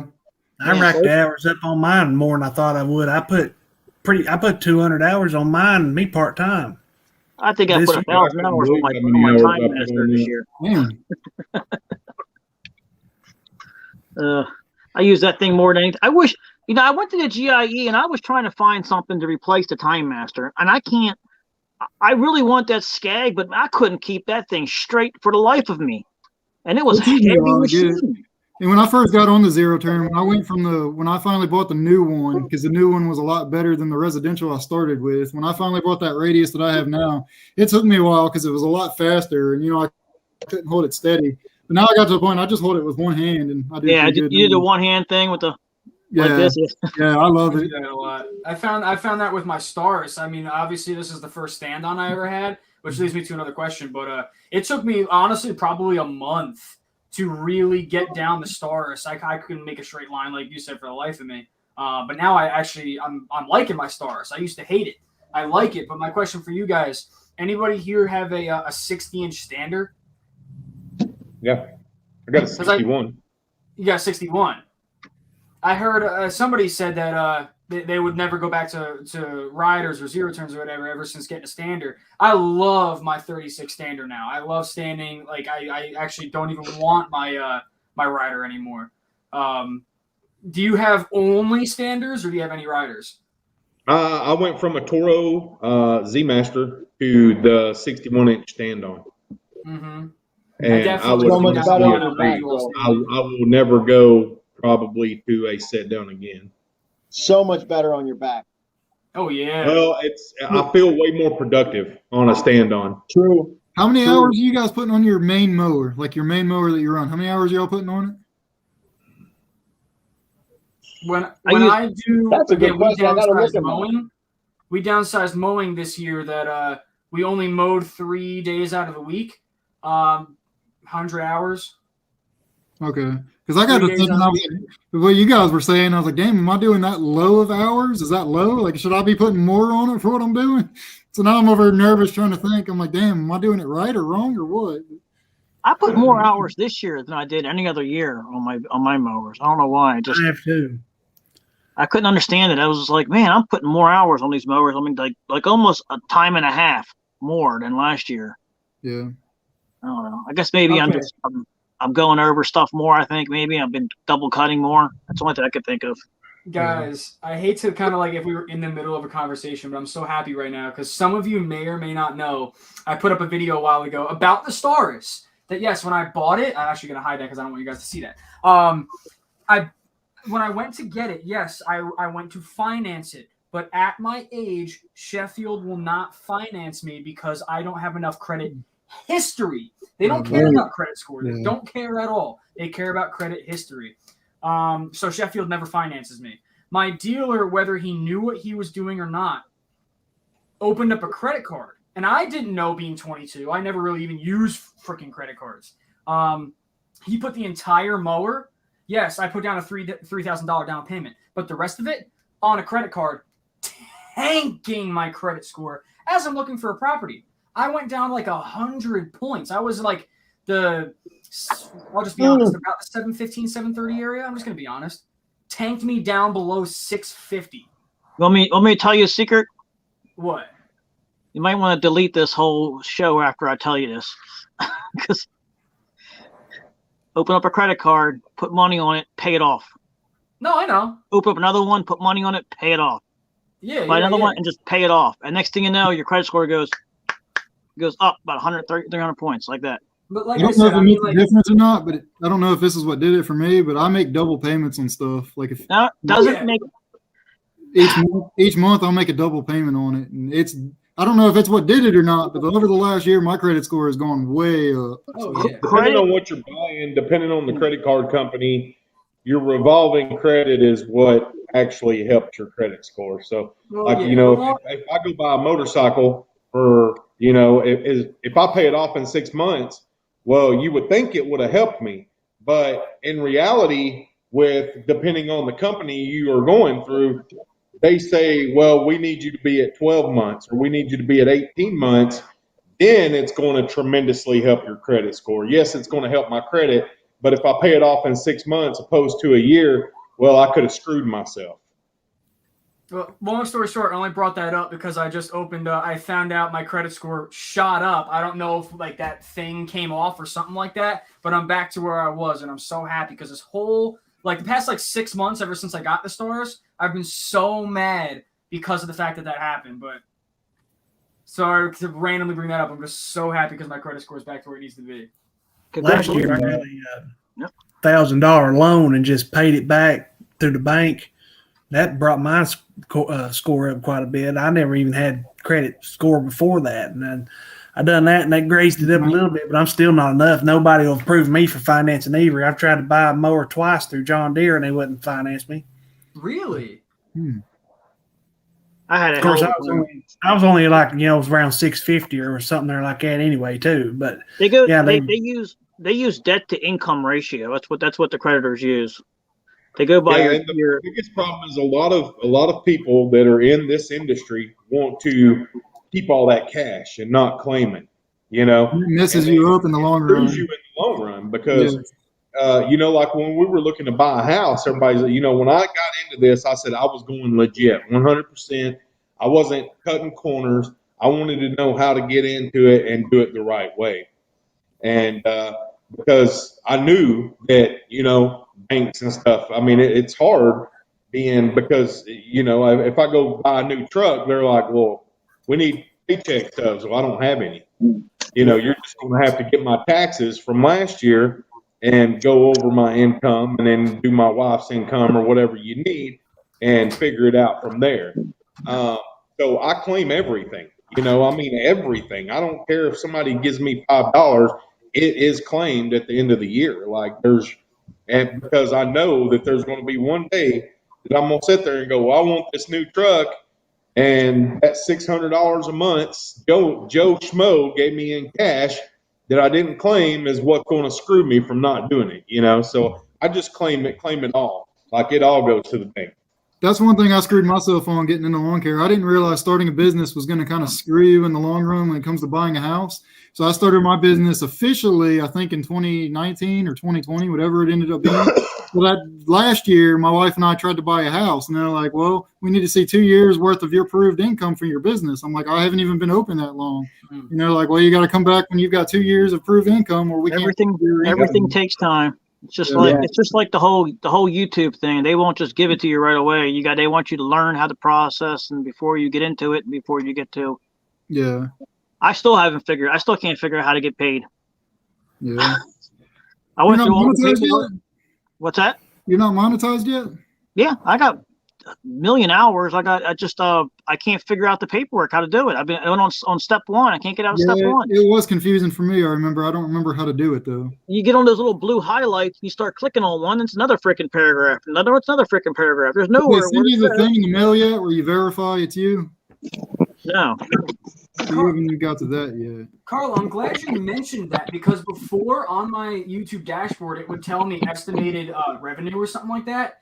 And it went away a while ago. And I was like, why is that gone? Am I just not hitting enough like viewing hours or something like that they don't even show me anymore? So I click on monetization just now and it says step 2, set up Google AdSense error, even though I already did that. I don't know what happened, but thank you for bringing that up because now I got to fix that. I can't even get to step 2. I went to the AdSense page and I can't figure out. I read it all, went to the bottom, and still can't figure out where it says you're done. I click, and it doesn't. I can't figure it out. I'm ready to pay somebody to show me how to do this shit.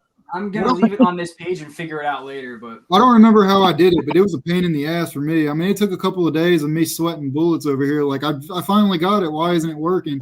I finally got pissed off at it one night. I closed it out. When I came back, it said you're in or whatever. I was like, y'all started at the wrong time because back when I started, in the dinosaur age of YouTube, we didn't have all that crap. Like, I mean, you were pretty much, we didn't have the watch hours and the certain. Yeah. Danny, how long have you been on YouTube for? I've been signed up to be monetized for a long time, and they just recently cut it off because hell, I ain't ever reached the requirements to be able to even get monetized. I was signed up and ready to if I just met those requirements. You have to keep the requirements now. Yeah. I just signed up and it was simple, and I just never did get there. Yeah. I was excited. I hit 1,000 subscribers at the GIE, standing in line, getting a hot dog. there you go. I've been watching your channel pretty closely. You're growing pretty damn fast. I was like, Carl, have you passed me? I don't know. I It's about to pass Trying to me. get 15 before the end of the year, so. Yeah, Danny, you've been growing pretty fast here lately too. Yeah, because you were at 10 last year. Now you're at 15. So that's Almost. I'm at 14,660 something. Or I don't know if it's a common trend or not, but my channel does the roller coaster. It'll go like this. Yeah, like one day well, it'll be going really fast, and and then the next day it just drops. And then the only reason I gained the subscribers fast that I did the past 3 months was because of that overgrown sidewalk video. Yeah, the overgrown stuff. People like that. Yeah. Like, dude, I mean, if you just do one video like that, even every 2 weeks, like your channel is going to take off. I promise. Yeah, I've watched a lot of guys doing that. Freaking I did like one that. video, and it's got over 500,000 views, and literally it gained me over 2,500 subscribers. Yeah, that's the trend right now, and then the YouTube algorithm picks that up. Mm-hmm. But then something else that I found out was that they're calling it consistency. They have a filter that looks for consistency, and when you break your consistency, they put you in a timeout. I found this out. Well, I was like, holy shit. I didn't know. when I had all the shit happening in my life, and I kind of took the summer of no videos, that completely messed up my algorithm on YouTube. Like my videos are doing good. That I've researched the most that gets you into it the most is your watch time. How focused people are on a video. Yeah. So, you can be in that timeout area as you call it. But if I post a video and it takes off, YouTube's all about the money too. So even though I'm in that timeout area, they're going to take that video and start promoting it because it's getting good watch time. It's getting the views, and they like their part of the money. That's why there's 2 ads at the beginning of videos. Yeah. One's for me, one benefits them, It's a business. So it's their business. Yeah. Well. Yeah. YouTube is an advertising business. Is what that is. It's our content makes their money for their advertising. That's their whole point. Yeah. And so as long as that video is getting the views and the watch time, they'll promote the crap out of it. They'll send it to the universe for you. But once it starts slowing down, they'll take another video of somebody else's and put it in its place.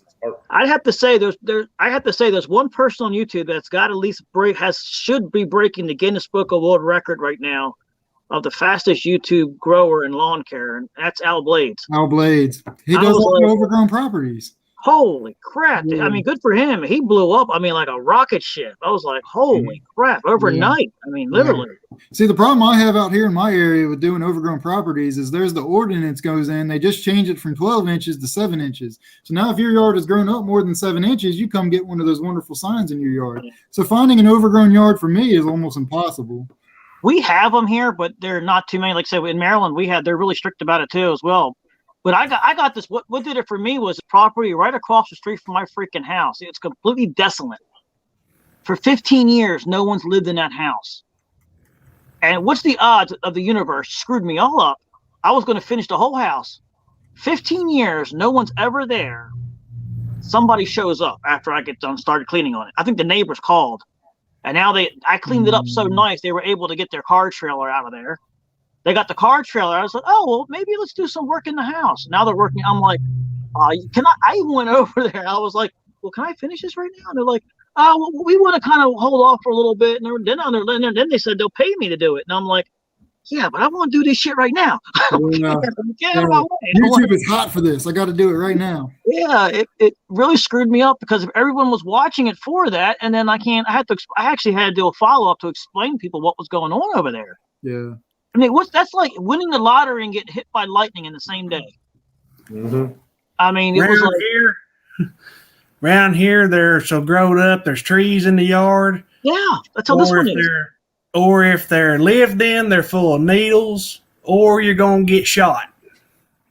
I was afraid of the needles, and I was afraid of the stray animals, and they were both. I didn't get to encounter it because they actually went into the RV, the Breaking Bad RV. The homeowners did. They told me it was littered with needles in there. So there was somebody squatting in that area. That stuff bothers me. When I see that stuff and I'm out mowing on the rough side of the towns that I mow in, man, I hate it. I'm just like, I don't even want to mow here anymore. That's why I don't do commercial anymore. I got hit by a needle. Good thing I had my boots on. With a weed whacker, and it hit me right in the side, and the needle was stuck in my boot. And I was like, yeah, I'm done. There was a trustee that worked where I work at one time. He got actually stuck by a needle when out weed eating. Really? That sucks. Yeah, Mike's almost there. Yeah, I'm really surprised you haven't hit 1,000 yet, man. You've been on that. You've been at like between that 900 and 950 range for quite a long time now. Well, he should move up right now because he's going to start getting into snow plowing and yeah, he said he's got snow already. Yeah, he got snow. I didn't get to watch I saw the preview for it, but I was working all day today. That snow plow's what blew up Mark Misfits. I don't know if I can legally answer that, Tom. Does anybody carry a gun while mowing? To get away with that, we don't call it guns here. We call them long distance hole punchers. Yeah. Hole punchers. Yes. Yeah. I do carry a taser, a 10-inch knife, a bat, everything but a gun. A chainsaw, weed whacker. Yeah, I carry enough stuff that if somebody's stealing my shit, they're not going to be very happy later. And I got a really nice, trusty Eastwing, completely all metal hammer. Sits right next to me in my truck. That's my trusty pal. It's been with me forever. That thing has saved my life. That hammer will never leave me. I'll tell you how that hammer saved my life. I was falling down a hill, and I grabbed the hammer, and I shoved it right into the dirt, and it hanged on like a mountain climber. I was going off of a 20-foot cliff. I don't think you have to have a concealed carry where I live, Tom. You don't have to have one in Missouri. Yeah, that's what I thought. In Maryland, you have to have one. You can't even have it. You really got to go through loops to get one here. We're the wild, wild west out here. You don't want to run somebody off the road because you never know what they got. No, everybody here's got guns. They don't have them legally. Yeah. Blue state. Sorry, just kidding. I'm like 10 minutes away from Baltimore City. I mean, it's like, you don't mess with anybody around here on the road. You never know who you're running into. Yeah. So, Carla, where exactly do you live in Maryland? In Glen Burnie. Like, how far is that from Baltimore? Literally 10 minutes. Well, I guess it don't matter either. It'll probably take you 20 minutes if you really were to drive, but a straight shot, it's only really 10 minutes. But Baltimore really starts at the end of Ritchie Highway. And then you get into the city, and then you have the metropolitan area, and then you have the counties, and then there's a west, the east, and north, the south. Yeah, I'm It's familiar with it. Yeah. Last when I came in for the funeral, my wife and I went to DC, so I know exactly what you're talking about. I've gone there a million times. I didn't want to go there. My wife did because she's never been out on the East Coast. But They tried getting me to cut grass, and I was working for Task Easy in the city when they had the riots. oh wow, They were going to pay me $100 to cut a townhouse. I was like, no. be No cutting it way in I'm going in Wilmington. there. I'll go in, I'll come out with my wheels like falling off, and like a Yeah. cartoon character, Yeah. like I got It my was- feathers all plucked. I come out of there. I was planning a vacation again to go back out to Delaware, where I'm from, and I was hoping if I make it out there to maybe branch off and visit some guys. So that's why I was asking you. You were on my list. I know you live in Troy. I know you live up there too, but I don't know for sure if I'm even going to make it up that direction now. But we'll We're see. all what kind happens. of, yeah. Yeah. One thing I want to look into next season, just because I read a message on Instagram from somebody, my 7x16. Well, I'm looking at the possibility, like I said, of the second crew, and I'd probably get an 8x18. The tongue on this trailer, it's a Vino's. The tongue is just not big enough to mount an actual debris loader onto it. So I probably got to extend the tongue next year and do what some guys do is they build up and have like a little mounting frame for it and all that. I've been talking about getting a billy goat. I had somebody mention what the heck was the name of it? It starts with an F. You guys know what I'm talking about? If I say there's a brand that starts with F, where the hell? Fradan? No? Not sure. No, About Is it one of those northern? Is there a northern tool company? Because there's a couple on there on Northern Tools that makes them. I don't know. I did look it up on YouTube. They're like not a blue. I'm so stupid. A yellow loader. And all I've ever seen is Skags and Billy Goats around near me. I don't see any others. I would either stick with Little Wonder, Billy Goat, or Skag when it comes to a leaf loader. I've heard of Little Wonder, but not too many guys around here have it. All I know is everywhere that sells loaders is usually Billy Goat and Skag. Look into Surtrack trailers. I know guys around here sell them, and the majority of the people who have a dump trailer around here, they are Surtrack dumps. Have you seen a trailer called an Ants trailer? No. Oh my God. What's his name?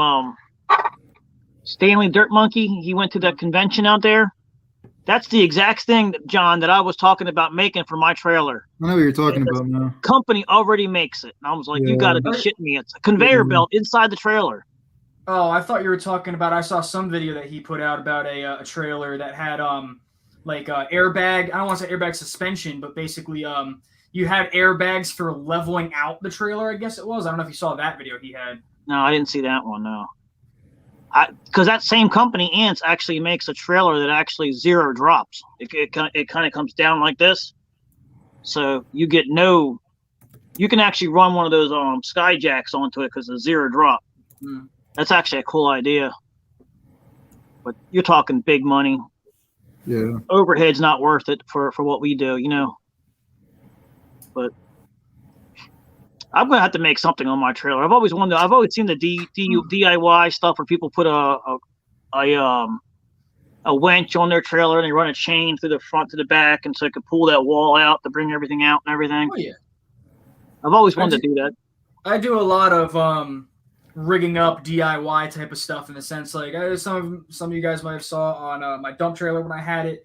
I did a Harbor Freight triple charge solar panel for the battery. That was amazing. I never had to charge that thing, and I was happy with it. I'm going to take a look at that one because my buddy Billy, he actually put a charging unit on top of his S10 that charges like Ryobi batteries and stuff. Man, and I was when thinking I saw about you the $20 solar panel from Harbor Freight, it is one of those solar panels that come with a cigarette lighter charger. You know what I mean? Yeah, because I want to run them on top of my trailer on my enclosed. That's a perfect place for them. Stick the chargers up there, so I can charge up my back. Because I'm thinking about going over to I'm looking at a 235 or a 235i Husqvarna multi changer, the same one that Blades of Green uses. I like that because I already have all the change outs. All I gotta do is just hook it right into that. They still work. You know what I mean? Mm-hmm. So that's I cut it, I spliced it back a little bit, and then I'm not an electrician, I don't remember what it's called, but basically the little rings that you can put on the battery, I guess you can say, that's what I did, and it worked wonders. I was so happy with it. Just today, I put on my Instagram that ever since we put the insert in the 2500, obviously I had to take the tailgate off, so I opened up the tailgate, took the backup cam out. I think I even said that when I first came on. So I'm all into rigging stuff up when it's not supposed to, like, it's not the correct way to do it, but it works. I'm cool with it. As long as it fits, it ships. That's how I go. Yeah. Somebody was talking about fishing. I finally got myself out fishing. James, y'all are gonna go have some fun. I'm pretty jealous. Yeah, I've been wanting to go fishing. I've been saying I was going to do it all year long. And I was like, come the wintertime, last winter, like February, I was like, yeah, I'm getting my fishing poles ready. I'm going to do it. Shit. I had no time to do anything this year. I haven't been out the boat in almost 5 years. I finally went out last week and a week before. We went out rock fishing out there in the Patapsco where the Key Bridge is. Yeah. And we caught some good fish out there. It was fun. We had a good time out there. I'm gonna put a video together with some of the videos that I got. I didn't get a whole lot because I didn't want to be intrusive. You know what I mean? Yeah. But then now my buddy, he's like, "Did you make the video yet?" And I'm like, yeah. Because he wants me to make a video of it because I think one day he might want to get into it. I told him, I said, you need to do a fishing channel. He's a funny dude. I mean, you go out fishing with him, you're just gonna laugh. You know what he did, which is really funny? What did he do? We're out there fishing, right? And because the day before on Facebook, somebody caught a really big rock, right? So all the charters are in our way. That's the spot that we fish. We can't get in there. And he's getting irritated. He's like, man, I can't get into my spot. We're out there all day and the fish aren't biting him. So he starts getting on the walkie-talkie on the channel that they all talk to. And he's sitting there bragging that he caught a fish in another creek up farther away. He's sitting there bragging how he's catching all this fish up here. If it wasn't a half hour later, I'm sitting out there on the boat and I said, hey, where did all the boats go? He goes, you didn't hear me talking about catching that big 34-inch rockfish down there? It's like, so you were really on there talking? He goes, yeah. I said, it freaking worked. They're gone. It looked like someone turned the lights off. Yeah. And then we got in there, and as soon as we got in there, boom, we caught one. And then everybody was coming back because they must have not caught nothing up that way. But yeah, he's a funny dude. You go out there, he'll keep you entertained. That's pretty cool. Yeah. I've been wanting to go back into fishing. I haven't had any time. I bought the freaking motorcycle this year. I've only rode it like 4 times at that. Not even. I wish I had one, man. Man, I got one for sale. I got one for sale for you. You just bought it. What kind is it? Huh? What is it? It's a 2006 Harley Davidson Sportster 1200 Custom XL. It's got a long name to it. Message me on Instagram later. All right. I'm for real probably going to sell it. I haven't. I'm for real looking to buy one. Huh? I said I'm for real looking to buy one. Well, that works pretty good then. I'll have to let you know because I'm planning on making a trip to Delaware possibly, so we might be able to make something happen then. There you go. How come you wanting to sell it already? I haven't had any time to buy it, man. You guys know me. I hate having stuff just sit in the garage and not get to use it. Yeah. So I bought it because I've wanted one since I was 18. It came up for sale. You guys know the story. Back in the beginning of the springtime, it came up for sale. It was perfect. I was like, okay, I'll buy it. So I bought it. And then, of course, life happened that year right after I bought it. Literally 2 weeks after I bought it, I was in the car accident. So then I couldn't ride it. I was out for like 3 weeks, 2 weeks, something like that. And then the rainy season hit. So then I couldn't ride in the rain. And then just everything happened. And then I picked up all those customers. So then I got busy. It got to the point where I had like no time whatsoever to ride it at all. So I ended up, I've only rode it 10 to 12 times this year, and that's it. So I was like, I told my wife about it. I was like, I kind of hate, it's too nice for it to just sit in the garage. I'm not the person, I don't like yard ornaments. So I'm like, I think I'm just going to end up selling it and use that money to invest in the company or something. I'm the opposite. I like yard ornaments. Yeah. I like having them, but at the same time, I'm like, man, it's just too nice. I don't know. You don't want to come to my house. I got yard ornaments. I got a boat that won't move. I got all kinds of stuff. I got a Yamaha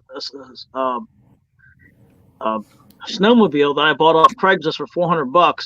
Come to find out, I think the damn thing was hot because I never got the title. I didn't even ask for the title, and I'm like, damn it. A year later, I realized that. I was like, you know what? This is a motorcycle, technically, Yeah. I was wondering why he wanted nothing for it, but it's fun, fast and fun. But, yeah. But hey, I was something I wanted to talk about that I don't know if it's kind of busting the bubble on the story, but it kind of was on my mind. Yep, go ahead. I'm in a weird place in my business where I don't want more customers. Does anybody ever get to that point? I'm like, I don't advertise I've anymore. been there, but I'm not there, if that makes sense. Yeah, because it's like I feel weird even telling anybody because it's like, you know what? It's like I don't want to sound like, because I know, you're struggling. I've been, this is my 10th year now doing just this, you know what I mean? And I finally, the last few years, I've been reluctant. Even when I get new customers, I can't even handle them. You know what I mean? It's like I have the same customers that I keep going back to, and they keep me busy. And it's like, and it's my grass cutting customers that I'm doing my leaves for. So if somebody calls me off the wall, I have to fit them in and either do them or put my customer on hold. And I can't put my customers on, you know what I mean? I don't know I think I must be the only one that's like that. I don't know. I never heard talk, except for somebody else I've talked to, but it's kind of weird. You know what I'm saying? It's kind of weird. It's like, I want the work, but I don't want the work because I already got too much work as it is. And Yeah, I kind of got to that point where I got too busy, and she's like, "Yeah, I don't really need the work." But I mean, it kind of sucks because it's like I remember when I used to hustle more, and I wanted everything, and I was growing really, and I had a couple people working with me, and then I guess I got my anxieties took over. I just couldn't do it no more. I guess I'm different. I don't know. Yeah. But it's good to grow. It's good to grow, though. You know what I mean? You never want to sit there and get to the point where you're like, well, I really don't want no more work. Because then you'll get too lazy with that attitude. Yeah. And, you know what I mean? And then it's like you're looking for work going, well, you turned all that work down, you remember? Yeah. Yes. That's kind of where I'm at. I was turning down work, but now next year I'm dropping one route. It's my farthest out route. So I'm dropping it, and I'm looking at replacing them. So now it's like I'm dropping customers, but I'm looking on taking on more customers. See, that's what I'm doing. I'm dropping, but taking on. I'm getting rid of the pain in the ass customers that don't pay on time. I'm getting rid of the crappy yards, and it's kind of funny because with the whole YouTube thing with the overgrown and the crazy yards, it's like I got rid of all those customers. I was like, Yes. I'm like, Yeah, that's my big fear of taking on more work for next year. It's like, man, I've already got kind of weeded out most of the pain in the ass customers. I really don't want more, but it's like, it's kind of a part of it. You're gonna have to deal with them as you're growing. well, then you get to that point where it's like where Troy's at, where you realize you're doing well with advertising, you're doing well, and then you go ahead and get yourself some guys working for you, and then you can see if it's going to work for you, and then if it works for you, Did you say the word advertising?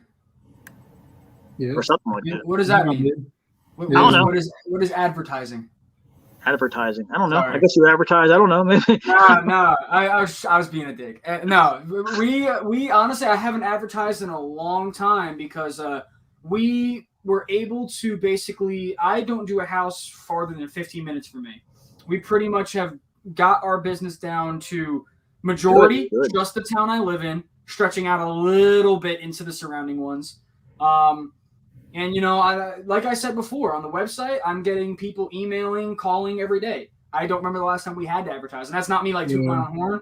I'm just saying, you get to the point. I'm actually very happy. You know what I mean? You did your My Business Google map, and you shrunk it in, right? Mm-hmm. Yeah, that's what you got to do. You got to go to My Google Map and shrink your advertising.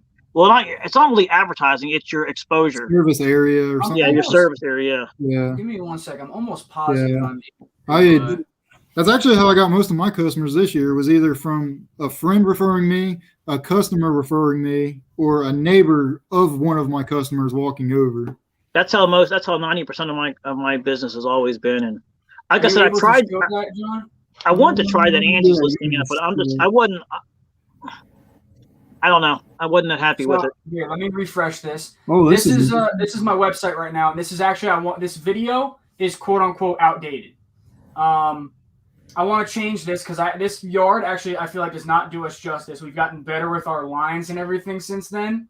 And the next job that you see is a landscape job. We've done better jobs besides this. But as you scroll down, it shows services and click like that. You can click on this, and it has a little rundown of the other stuff that we do. Blah blah blah. And then it also tells you how we do the jobs. I go back to the home page. Pictures of jobs. You can click here. You can see more before and afters, And these are some landscape jobs we're very proud of. That looks pretty good. Yeah. I mean, a lot of this is outdated. I feel like I don't update my website as much as I should.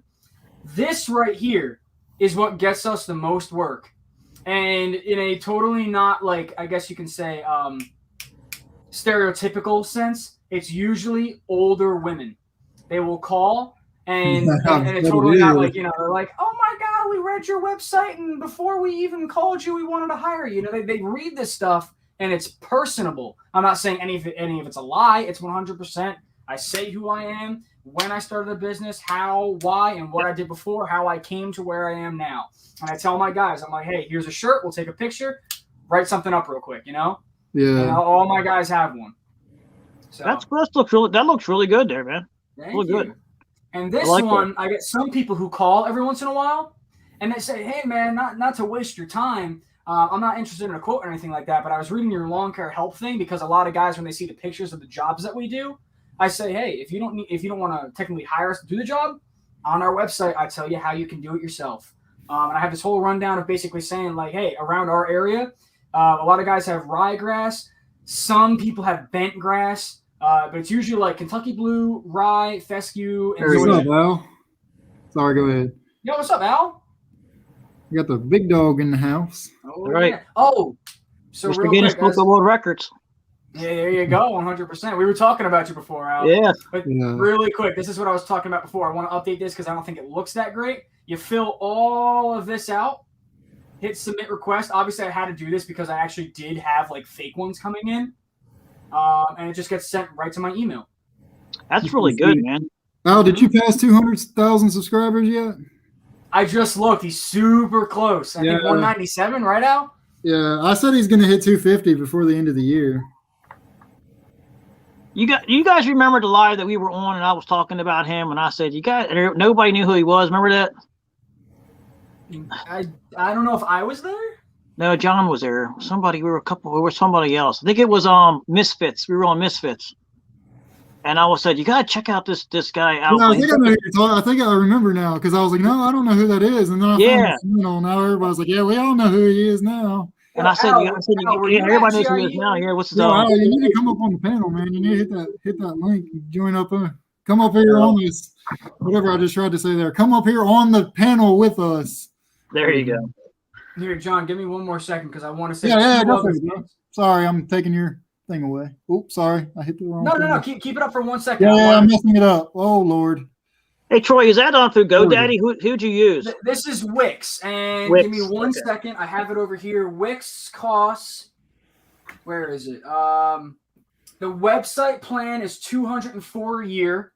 And I think that's actually not the base one. I think there is a lower plan you can get.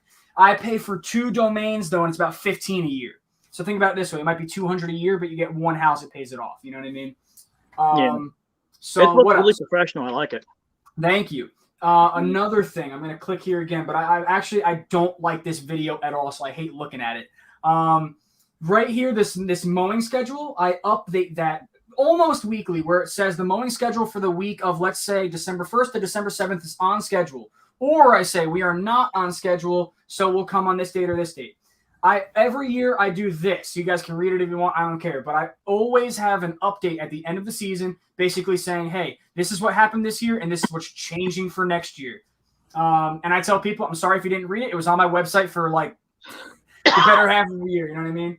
It's just basically saying like the schedule. We look to have a second crew. I think it says somewhere around here. We look to have a second crew. Blah, blah, blah, blah, blah. Payment for this year. We're not taking Venmo anymore. We're not doing any of those things. And a new payment thing as far as like jobs, your net pay. You know what I mean?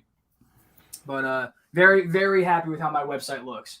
Hey, Troy, how are you taking money? You said you're not doing Venmo, so what are you using? I was about to ask that too. When on Yardbook, hopefully, if I can find out a way, because I don't want to share too much information on Yardbook, let me go to invoices. We do have on Yardbook, have it set up with Stripe. And when you do that, if you use Yardbook, you have the option to make sure that Yardbook charges the processing fee. Now, Yardbook has their own fee, and then Stripe has their own fee that I think equals a total of like 3.9, maybe 4%. Maybe they're both like around 1.9 or 2%. So, I mean, I'll tell you right now, somebody who had a bill earlier today of $250, they actually paid $260.35, right? And I tell people that. I say you could pay cash, that is what it is, but most people do check or card. Next year, just going off a little bit of what you asked. Next year, I know a lot of guys in the area do card on file and pay at the end of the month. There's a possibility we're doing that. I don't know. Because right now, this year, I'll tell you right now, we did not do card on file. I sent you the invoice at the beginning of the month for 4 cuts. If we only cut 3 times, that means next month I credited you. But I did it the beginning of the month because of, in the past, I had people not paying, which is a horrible thing to do because I cannot burden everybody paying at the beginning of the month because of a few people. So I know I'm getting a little sidetracked. We're doing it at the end of the month next year. New customers might be at the beginning, but everybody else end of the month. And it's all. I think you got a tab open there. Do what? Yeah. Is it still showing? No, it's either that or John. What do you hear? There's an Somebody's echo. got feedback. Oh, not me. All right, let's try this. I do hear something now. Testing. Hello? Hello. Yeah, I it's think you, it's John. gone. It's gone. John's like, what? What? I didn't do anything. Do you hear it now? I don't hear it now. But so you know what? The cool thing that I do Now it's like back. about Yardbook is if I click on an invoice right now, I actually have somebody who it's paid by the week, and this invoice is 6 days old. They live right down the road, but I am able to. I don't know if you guys use Yardbook or not. I'm able to percentage discount. It has a calculator. If they give you a deposit, what percentage that is to take it off and everything like that. Again, I wish I can show you, but everything on here is going to show a customer's information. Not that it matters. I don't, it's not that I'm That's trusting what you guys. I get upset with the percentages. It's like that was the one thing that made me jump on to Angie's List because they were telling me that they would bill pay any of my customers with no charge whatsoever. Mhm. But I'm afraid to use it because I'm like, well, if I do that, then they technically got my customers' information. Yeah. Oh, I cut grass for the last time last Tuesday before Thanksgiving, but now I've switched to cleaning up leaves. That's what I'm doing. Yeah, Quote leaves. unquote did some cuts today, but it was more of a we did the leaf cleanup, and then if the grass was high, we just cut it. You know what I mean? Take it easy, Josh. Thanks for jumping up, Pretty man. much been done for a couple weeks now. Yeah. I got a question for y'all. All right, what's up? We kind of talked about this earlier, but y'all was talking about maybe perfecting like one service or whatever before branching out into other things. Yep. See, really, I would love to learn and do just about anything. I mean, pressure washing, tractor work, seal coating, landscaping, whole 9 yards. If I could fit it in, I'd like to do it. But of course, you all know I work a full-time job, and I know I'm figuring on next year buying something for my business. I don't know exactly what, and really, I don't know if I even should. Like, it'd be small stuff that I could branch out and do on my downtime, especially through the wintertime easier, like a car trailer that I can do hauling with, or a dump trailer I could do hauling with, or a tractor that I could do, any number of things throughout the year, or just whatever. And All about the hustle. I do plan on eventually upgrading mowers, and I would like to get an enclosed trailer and run an enclosed trailer for my mowing setup. I don't know whether it'd be smarter just to go ahead and go, with the mower and the trailer and just concentrate on expanding as much as I can with the mowing, or branch into other things, because the way my work schedule is, every third week I have the entire week off. Obviously, I can't, do yards like every 3 weeks and fill that entire week up with mowing. So I've only got 3 days on the weekend that I can do mowing, either weekly or bi-weekly. So there's only so much mowing that I can fit in and still try and have a day or two of rest. So I've got a lot of time, if I could do it and feel like it, that I could fit in other services. Yeah. I would whatever floats your boat, whatever you feel like doing, do. It's your hustle. That's what I was about to say. You got to do what you want to do. I mean, we can give you advice on what we would do in our situation, but that's what we're going to answer biased to our favor, not yours, if that makes sense. And So also, it's very area specific. Like, what's in your area that people are looking for? You know, you got to have the work before you want to do the work. You know what I'm saying? Almost. Yeah. It's easier that way. It's not that you don't have to. It's just easier that way. Yeah. And Jay's Crazy Cuts, he mentions about debris and trash removal. There's 1 or 2 people around here that are kind of already taking care of that, which doesn't mean that I couldn't do it too or whatever. But there's a lot of. I've really thought about getting like a dump trailer and renting it out as a dumpster. Well, one of those guys is trying to do that, and he's got literally no calls about people wanting that service. That's where I was getting. You have to have the work. Yeah, I figured that kind of thing would take off, but apparently it won't. But I know hauling does pretty good. There's a buddy of mine that he hauls part-time. He does pretty good with that. But tractor work like I would like to do, I probably wouldn't get that around here because everybody has a tractor. And if they don't have a tractor, they know somebody that does have a tractor. So it sounds like to me you just answered your own question in a way. If hauling work does pretty good and you want to get into it eventually and you want to make an expense, like you want to buy something for your business, buy a dump trailer, you already got the truck, utilize those. Yeah. Don't take my silence as a lack of caring. I'm actually listening too because I'm curious. I would think the dump trailer would probably be your best purchase. Yeah, if it was me in your position doing what you want to do, I would say buy a dump trailer. And you can do mulch. Yeah, you can do mulch. You can do all kinds of stuff with a dump trailer if that's what you're wanting to get into. Yeah. And you've already got the truck, so why not, do both? Yeah, that's kind of what I've been thinking about is getting a car hauler or equipment trailer and getting a dump trailer. And then I'd probably have to wait until I go full time to get a tractor because I believe that the tractor work just wouldn't be all that profitable around here because, like I say, everybody and their brother's got a tractor, like literally. Are you talking about like a skid steer, like a Bobcat? No, I mean like just a tractor, like a compact tractor to start. Yeah, with? like a mid-sized tractor, just something to run a 5-foot bush hog and a tiller and backhoe and stuff like that. Yeah. Those are specific jobs that most, like you said, people in your area probably already have something there. Yeah. And if not, their grandparents left it in the yard somewhere and they still have it, That guy is the guy to talk to about tractor work. Mike. Yeah, that's right. I forgot about it. He's Mr. John Deere. Yeah. Yeah, that's the guy to talk to you about it. Yeah. Hey, see you later, Al. Thanks for jumping up. One of these days you're going to get on our live, man. Yeah, one of these days. I call him Hollywood. He gets upset, I think. I don't know. We'll see you at 200,000 subscribers, Al. I'm gonna unsub just so I can go back and be your 200,000. Yeah, that's fun. I think that's what my buddy's wife did because she ended up being the 1,000 subscriber. I think she unsubscribed just so she could push the button. Yeah, I like to believe that. Every time I look back to check how many subscribers I have, whenever I see somebody unsubscribed, because it happens, I'm just like, it's okay. I know why they did it. They want to be, my next milestone. That's why they unsubscribed. Yeah. Cup half full. Yeah. Oh, sorry. What did he say? Far from Hollywood? Yeah. Far from Hollywood. No, he's Hollywood. Sorry, he's like David Hasselhoff Hollywood right now. Hey, Al, whenever you break your John Deere standard from doing those overgrown properties, I'll take it and I'll fix it up. Yeah.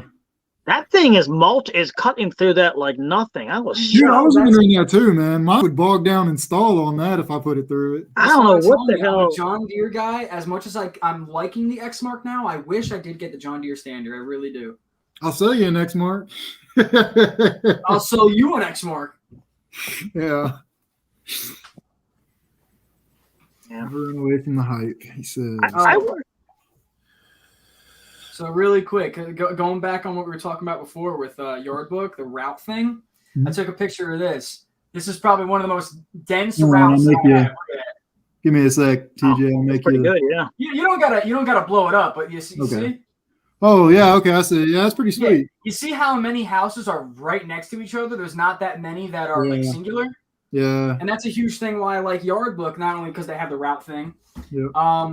There's just so much about it, and it's a free service. I've never tried LMN, or I think there's another big one out there. I thought Yardbook, you got to pay for that. There's paid services, and of the paid services, the only thing that stands out to me is why I would pay for it is mass texting or mass emailing. You know, Because Use I that had this year. Joist or Joust. I deal with my invoices for them, and they were free, and then now you have to pay for it. It's like $100 a year for it. I have a few too many yearly things that I don't track as much as I should. I track my monthly subscriptions. Yearly stuff I'm pretty bad with. So, but it is what it is. Yeah. I've been meaning to use it. I downloaded it on my Chromebook in the beginning of the season, but I never set it up. The season kind of got started a little faster than I thought it was going to. I'm happy I got Yardbook when I did, because even when I did get it, I did have a number of customers under my belt. So it was annoying to one day, maybe a couple nights, going through my filing and just going, okay, A, pull something out, put it into Yardbook, put that back. Get to B, pull something out, put it into Yardbook, put that back. It is pretty annoying, but I'll tell you right now, if you have some nights to, because you really want to get there and put everybody in the Yardbook, you also don't necessarily have to do that. What you can do is have a tab open. I have 3 monitors on my desk because I find it the easiest for what I do. I have a tab open for Yardbook all the time. And if somebody calls up or something along those lines, while I'm on the phone with them, I'm putting them in on the book. You know what I mean? So if this coming season, as you're making calls or taking in calls of people from last season to get them on schedule again, have Yardbook open. I don't know if you have 1, 2, whatever monitors. Have Yardbook open, and while you're taking these calls, put their information in. While we're on that topic, does anybody do Brian's Lawn Maintenance, those free service agreements? Oh, yeah. Yep. Oh, that's cool. Yeah. This I know what you're talking about. This is huge. A lot of customers that maybe I picked up mid-season and I don't have all their information, I send these out at the beginning of next season, and all they do is they give me their name, their address, phone number, and the email, and I throw it right into Yardbook. I even give them the estimates right then and there for the stuff they asked for the season. So then it's in the book for later on. It tells me, hey, there's an estimate for a fall cleanup or something like that. And I'm like, hey, oh, shit. Excuse me. That's pretty cool, though. I like how you do that. That's good. You know what? Maybe I can share something else for you. You want to see my Yardbook? You have it? Yeah, it's right here. Take it easy, Mike. Thanks for joining us, man. That's what I've got. I got a clipboard in the truck. I keep everything wrote on. Yeah. Between that and my head. And my phone. I use Joust. That's my invoice maker. Only the ones that I give invoices to. But everybody else is a lot of my cash customers. But I really want to get that Yardbook. I'll tell you what, I don't know why the background is black right now. Because obviously this would be a white piece of paper. I don't know what happened. I opened it up last week and it was white. But regardless, I don't think it's on your end, John. It's on my end. I'm seeing John's forehead right now. I'm trying to make it to where it just shows up just that, to where it's easier to see. Trying to figure out, but I'm not entirely sure. I'll look into that later. You know what? Let me hit file print real quick and see if it's still showing black. No, it shows white. Okay. So yeah, I don't know why it's showing black, but this is the new one that I have for 2022. Obviously, all the information is updated, and it's right up here. It says this is not a contract. It's just obviously I like doing this because it tells people, hey, weekly service is going to be this much for you. If you want a spring cleanup, an aeration, a fall cleanup, and mulch installation, anything like that, let me know now because we do get busy at times. I don't want us to be super busy. You call up and you say you need something, and I'm like, I'm sorry, we're booked for X amount of months. You know, my buddy did that last year. It really helped him. Oh yeah, and this is amazing. When I tell you guys, this isn't even like a shameless plug or whatever like that. You can go on LodgePreneurAcademy.com. Scroll all the way to the bottom, and this is free to anybody. It's plug and play. You put in your own information, your own logo, and all that stuff. It's amazing. Cool. Yeah, that's pretty sweet. I hear about it every year, and I never take advantage of it. I've always because I have the same customers, but it's still good to get them on the regimen of, hey, I don't want to be caught in the dark. You want mulch now? Like what? Mm-hmm. You know. That's the most frustrating part about me with this business is you got to cater to your customers, then all of a sudden they want something else, and it's like, I wish I knew that a while ago because I really could have put something else off to do yours this time, you know. Yeah, it drives me crazy when stuff like that happens. what I hate right now is because I have some of these customers who really aren't on board with the leaf removal, and they really were not happy with me still cutting their grass in November. So they were kind of, you kind of hit me on my budget. I could feel it, you know what I mean? Yeah. And then I got the ones that live right next door to each other. One's ready to go and the other one's not. I'm like, well, for crying out loud, you guys' properties are joined together. Yeah, that's what drives me crazy. Yeah, that bothers the crap out of me. Luckily, so our weather out here is just absolutely crazy. So there's never a consistency per year. Like this year, I literally cut my own personal yard for the last time today. So what is this, November 30th? I could have got away with not cutting it, but it would have looked like shit over the wintertime. But I wanted to do the final winter cut for it. I did my front today, but last week. It's just different everywhere. Well, it depends where you're at, how the sun's hitting it, how the weather's hitting it. Mm-hmm. We had flurries this morning. Same. Oh man. Yeah, that's right. Because you're not too far. It got cold, but now this past week it's been warm. It's been up to like 70 both yesterday, today, and I think it's going to be 64 tomorrow. Yeah, Thursday's supposed to be almost 70 near me. Tomorrow's going to be cold again, but it is what it is. It's supposed to get up towards 70 later this week. It's supposed to get up towards 70 later this week, and so far it's been in the upper teens, lower 20s in the mornings, and no higher than 40s. See, I'd like to knock out one more power wash job, but it's like I can really put them off till next year because I really don't want to get that machine out because then I got to winterize it again. And I'll hire you to do my fence. I hate power washing. I'm at that point too, and I'm like, you know what? You get all wet and nasty. I mean, it's there's money, but it's a lot of work. You get ruined. I don't know PSI of the power washer I have, PSI, the horsepower, anything like that. I don't know.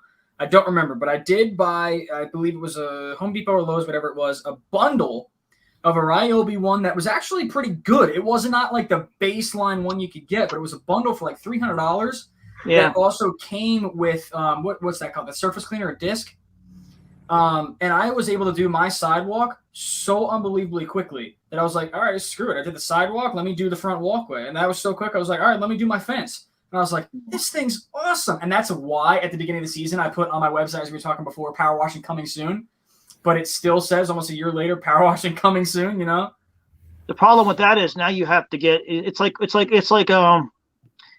what I have a problem with is I have all these customers I have to get to cut their grass. Mm-hmm. But the setup that I have, I can't, go cut grass and then stop one job and go do a power wash because I'm all wet and nasty and dirty from that and tired. I don't want to do anything else afterwards, So it's like it almost ruins a whole day just to do a power wash job for me. It's like I lose that whole day. I feel the same about like certain things. A lot of the time, something like that. Let's say when we're just starting to get into leaf cleanup, and you have that one person who calls super early, not to get on schedule, but to tell you, I'd like a leaf cleanup so unbelievably early.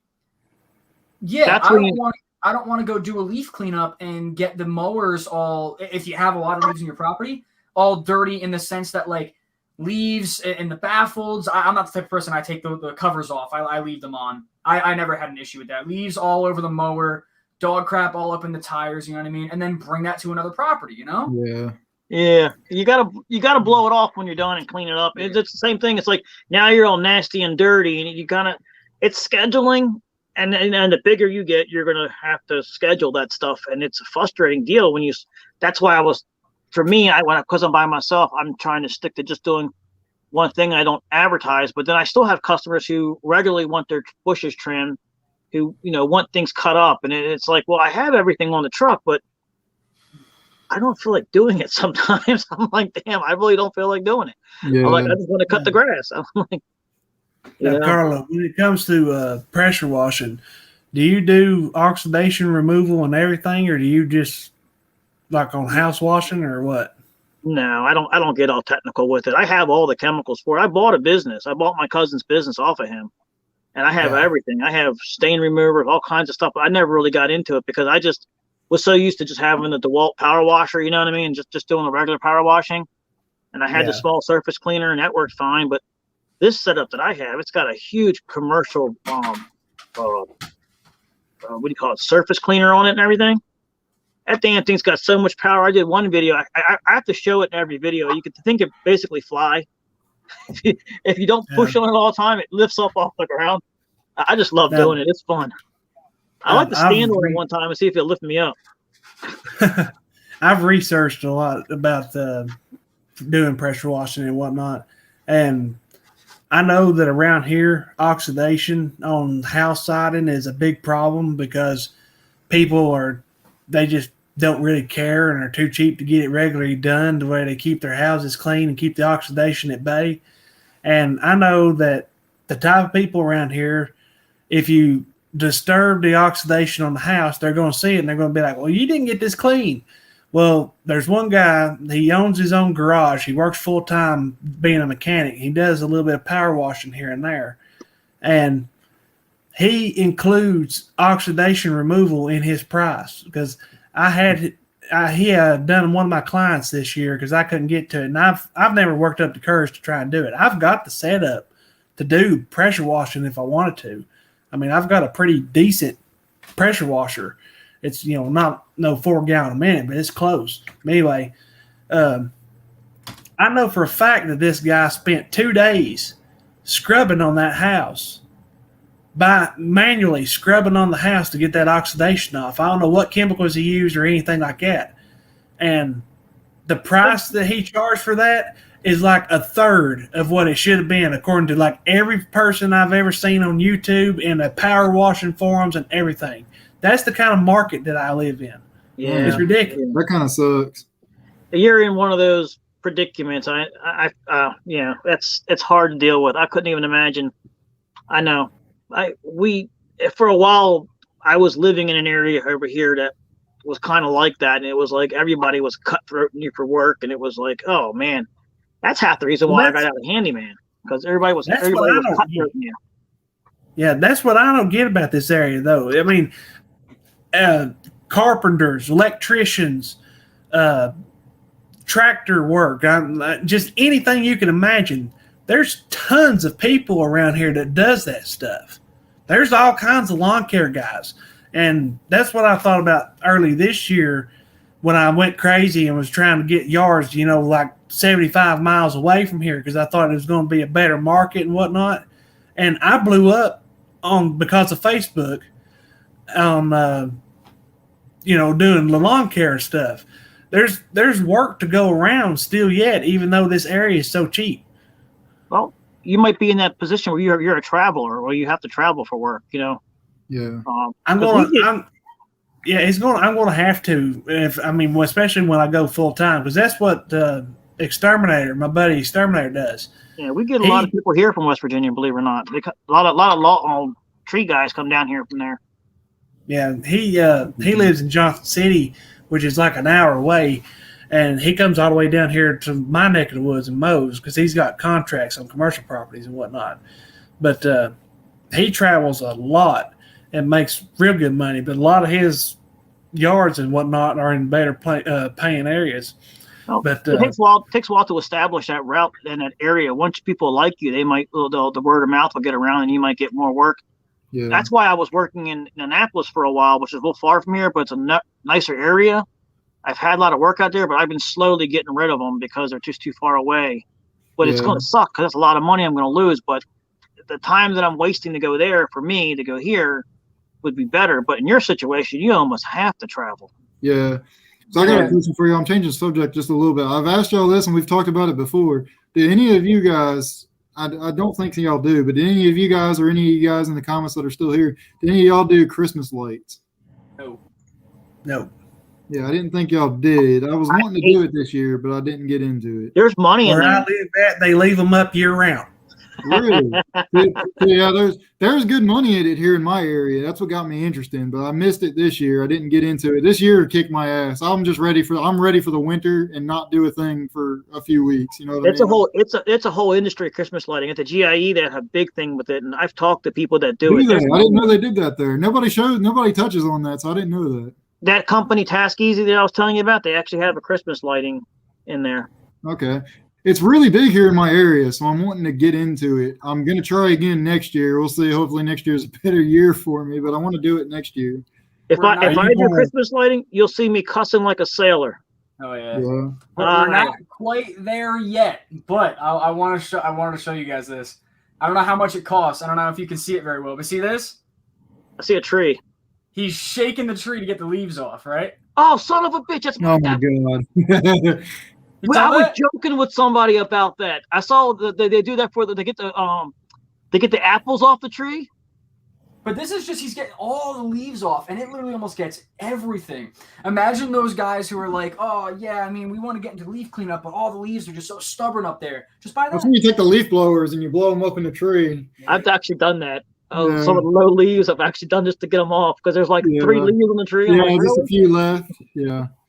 Was that on YouTube? What was that on TikTok? Yeah, that was on Instagram. It's an Instagram reel. That's so funny because I was joking with somebody because one of my customers, and he was like, I was like, man, one of these days I want to get one of those apple shakers to get the leaves off your tree one day. We were talking Yeah. about that. That's so funny. I can't believe it actually worked. Yeah, right? Yeah. It probably killed the tree though. Probably. To rip it out of the ground. Yeah. Oh well. Then you go back for a tree removal. That tree's probably shocked. And next year it's like, I'm not coming out. Yeah. You shook the crap out of me last year. Tell the customer, $300 a year to clean the leaves up, or $700 one time to just get rid of the damn tree. Yeah. Here's the question. What do you guys, what's your base price for a leaf cleanup? You don't do a leaf cleanup at all unless you're getting this amount. For me, it's I charge- 150. Yeah, I charge $55 an hour, and you're usually 2 to 2.5 to 3 hours to do it. So, Mhm. 100 and you're looking at a minimum is 110 for me to even think about. And is this haul out? Yeah, haul out or mulch. I don't haul out really anything. So this year, let me slow down a little bit because this year I'm not. Last year I hauled away whatever they wanted. This year I'm really not hauling anything. This year it's just mulching. So I'm also not taking on new customers. I'm only offering it for my current customers that want their leaves mulched up. It's $55 an hour. That's my minimum on that. I've come to find out this year I had to raise it because of the gas prices.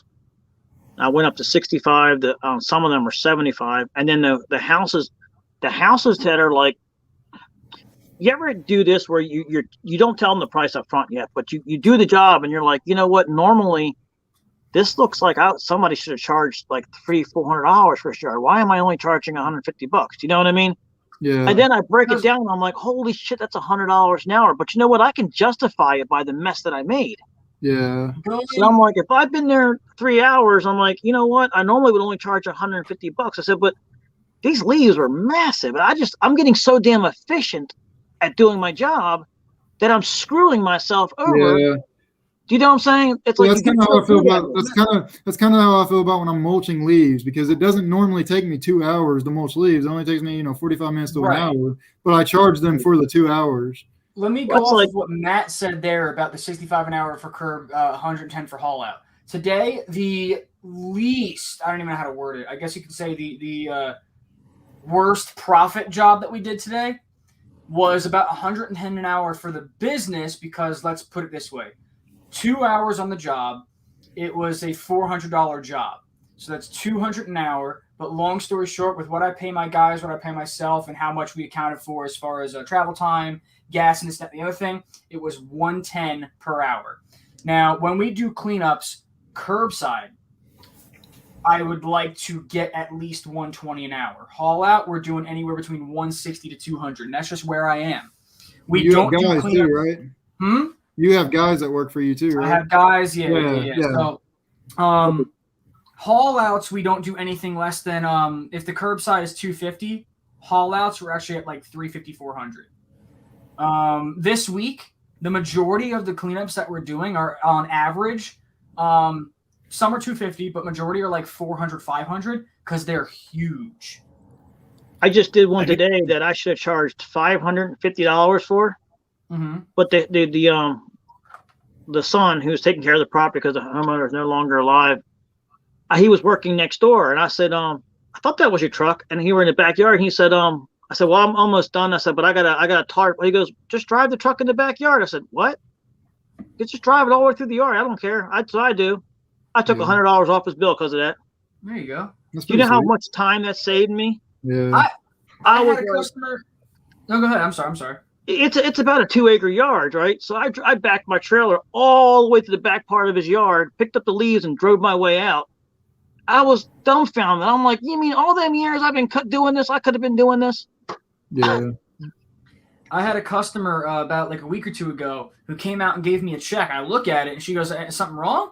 And I go, "Yeah, this is the wrong amount." She goes, "I owe you more." And I'm like, "You owe me less." I've actually done that. Yep. She wrote a check for, let's say, $250. She owed me $150. Now, yes, when I said we don't do cleanups for less than $250, this was just her backyard, so I'm not going to charge the $250. It's $250 for front and back. You can have a set. You can have a set, but you also have to justify it sometimes, and you have to adjust it. Well, yeah, you guys say that you kind of do hourly. I look at the property, and this does bite me in the ass sometimes. I look at the property, and I'm like, all right, we're going to do it for this much. I guess you could say I get about, well, it depends on the job. Maybe at the least $40 an hour, because usually it only takes maybe an hour to do. Because like what I typically do is I try on the ones that have leaves pretty bad. I try to keep the bi-weekly service until the end of leaf season, and that don't even work properly all the time.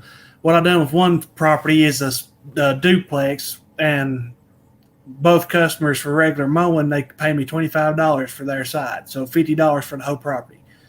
Well, I asked them from when leaf season came if they could bump it up to $30. They wouldn't go no higher than that because they're too cheap. Anyway, bumped it up to $30 an hour. Well, one particular time, 2 weeks went by after cleanup. I come, the wind and the rain and everything else brought practically every single leaf down. And I was there for an hour or more trying to blow them.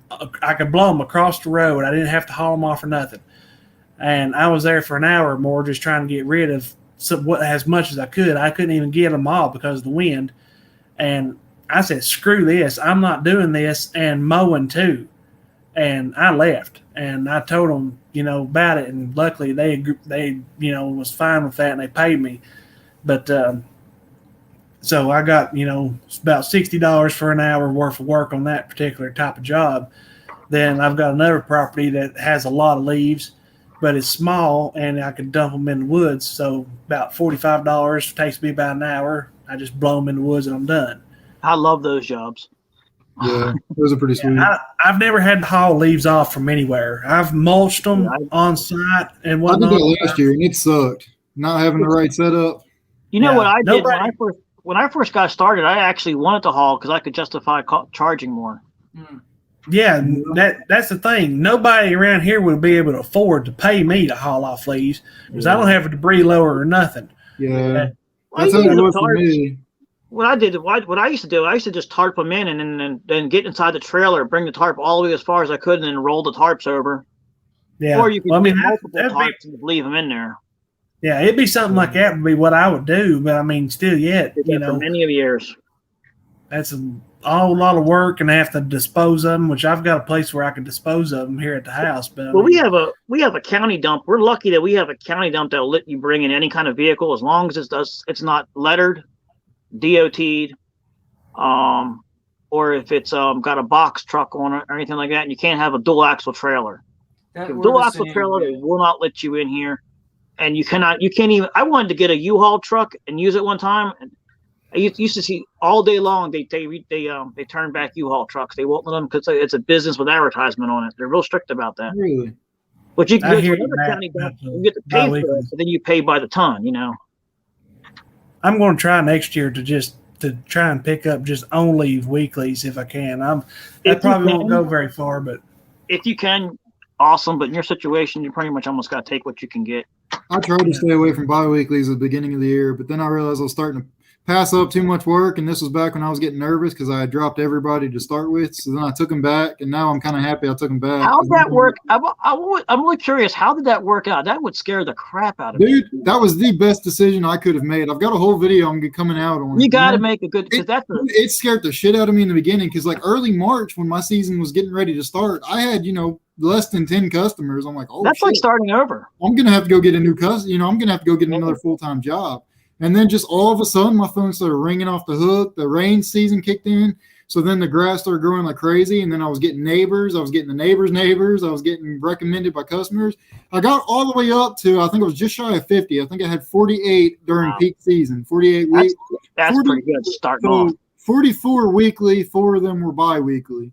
And then when my life kind of turned to shit throughout the middle of the year there, I ended up losing about 10 of them. Since then, I've gained some. It was less than 10. I think I only lost 6 of them. So now I'm sitting on like 42 weeklies and 46 bi-weeklies total. Yeah, getting a dump trailer.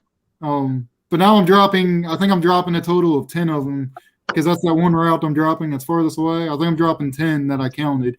And I've already picked up 2 new ones since then. So now I just need 8 more to replace the few that I'm dropping. But to answer your question in a shorter answer, yeah, it was scary, but man, it was the route density, man. It has been, oh God.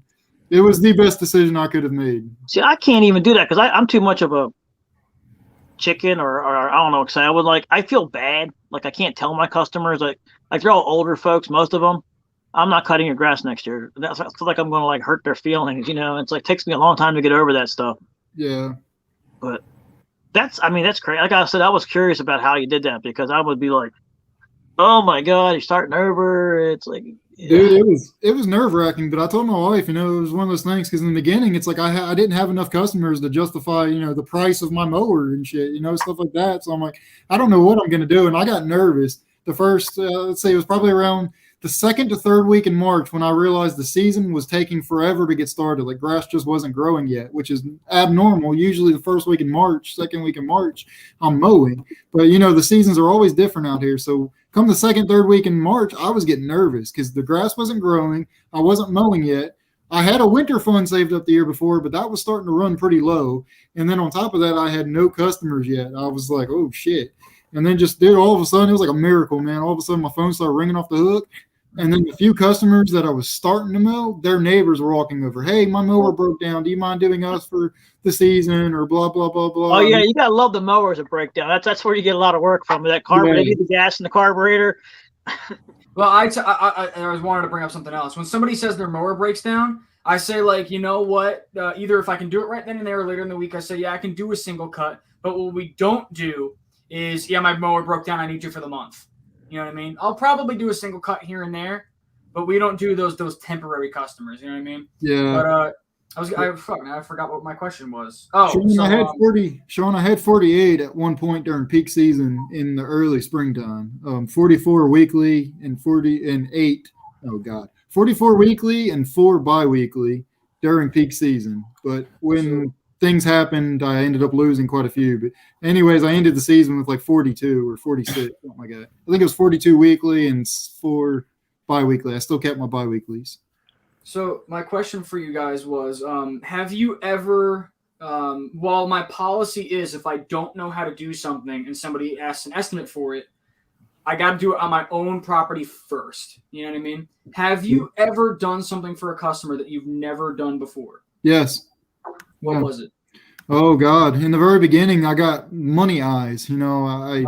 In the very first year in season, I had a customer. Their yard looked bare, like it was all bare. They had almost no grass. So I got money eyes. I was like, oh yeah, they're about to spend some money on this. This will be a good one. So me being me, I'm like, oh yeah, I know. We could just put some topsoil down, and aerate it, and we'll put seed down, and that'll make it go real good. We'll put some fertilizer. So I don't remember what the price was, but it was in the thousands of dollars. Like I want to say it was like $1,000 just to say that. It was a lot of money for somebody just starting out. Mm. Oh my God, it ended up costing me more in the long run because you know how many times I went back because I wanted to satisfy this customer because it was not growing. It wasn't doing at all. This is a nightmare story I don't think I've ever told anybody. But dude, I ended up spending more money on that job than I made going back, spending fertilizer, grass seed, more topsoil, just trying to get the yard to grow because I had no idea what I was doing. I was new in the beginning. I wanted the customer and I seen dollar signs. I wanted the money. Oh my God, that job. I still drive by that house every now and then and stalk the yard because it haunts me to this day. What about you go guys? by there with those little green watering cans with they put the flowers at nighttime when you're watering the grass. Yeah. Yeah, that was basically me pretty much. You know what? I actually just remembered. I didn't bring up this because I wanted to say what I'm about to say. I actually just remembered this.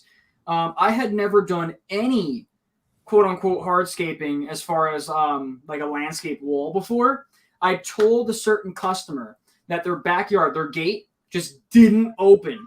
So I was like, hey, listen, ideally the job would cost X amount of money. I spent, I think, out of pocket $300 to do this. I go in the person's backyard, took maybe 2 hours to shovel out the area, dig a little trench, paver base, build up the wall, adhesive, backfill, caps, bada bing, bada boom, done. Had never done a wall before, ever. To this day, it's still there. To this day, it still does what it needs to do. To this day, it still looks good, and I'm happy. I spent $300 to do that, posted pictures of it on my website, and that is what kind of started this year doing landscape walls. The reason I brought up the question, did you guys ever do something that you never done before on a job rather than, trying it yourself? Most recently, this past month, actually, we had never done a driveway border in the sense that those borders of like the pavers where you have the concrete in the middle and it's those we had never done that before. Had a customer ask for it and I go, yeah, I gave him a price because I looked up what the average cost of that is. Gave him a price. We did it. I had never done that before. In my head, I actually did ask a buddy how he does it, and I incorporated how he does it and did it my own way. He said, long story short, yeah, dig the trench. You want to chalk a line to make sure it's level and everything. I actually did that a different way. But yeah, I put the pavers out, made sure they were all level. And then I got Quikrete. I put it in a barrel and all that stuff. I did it up.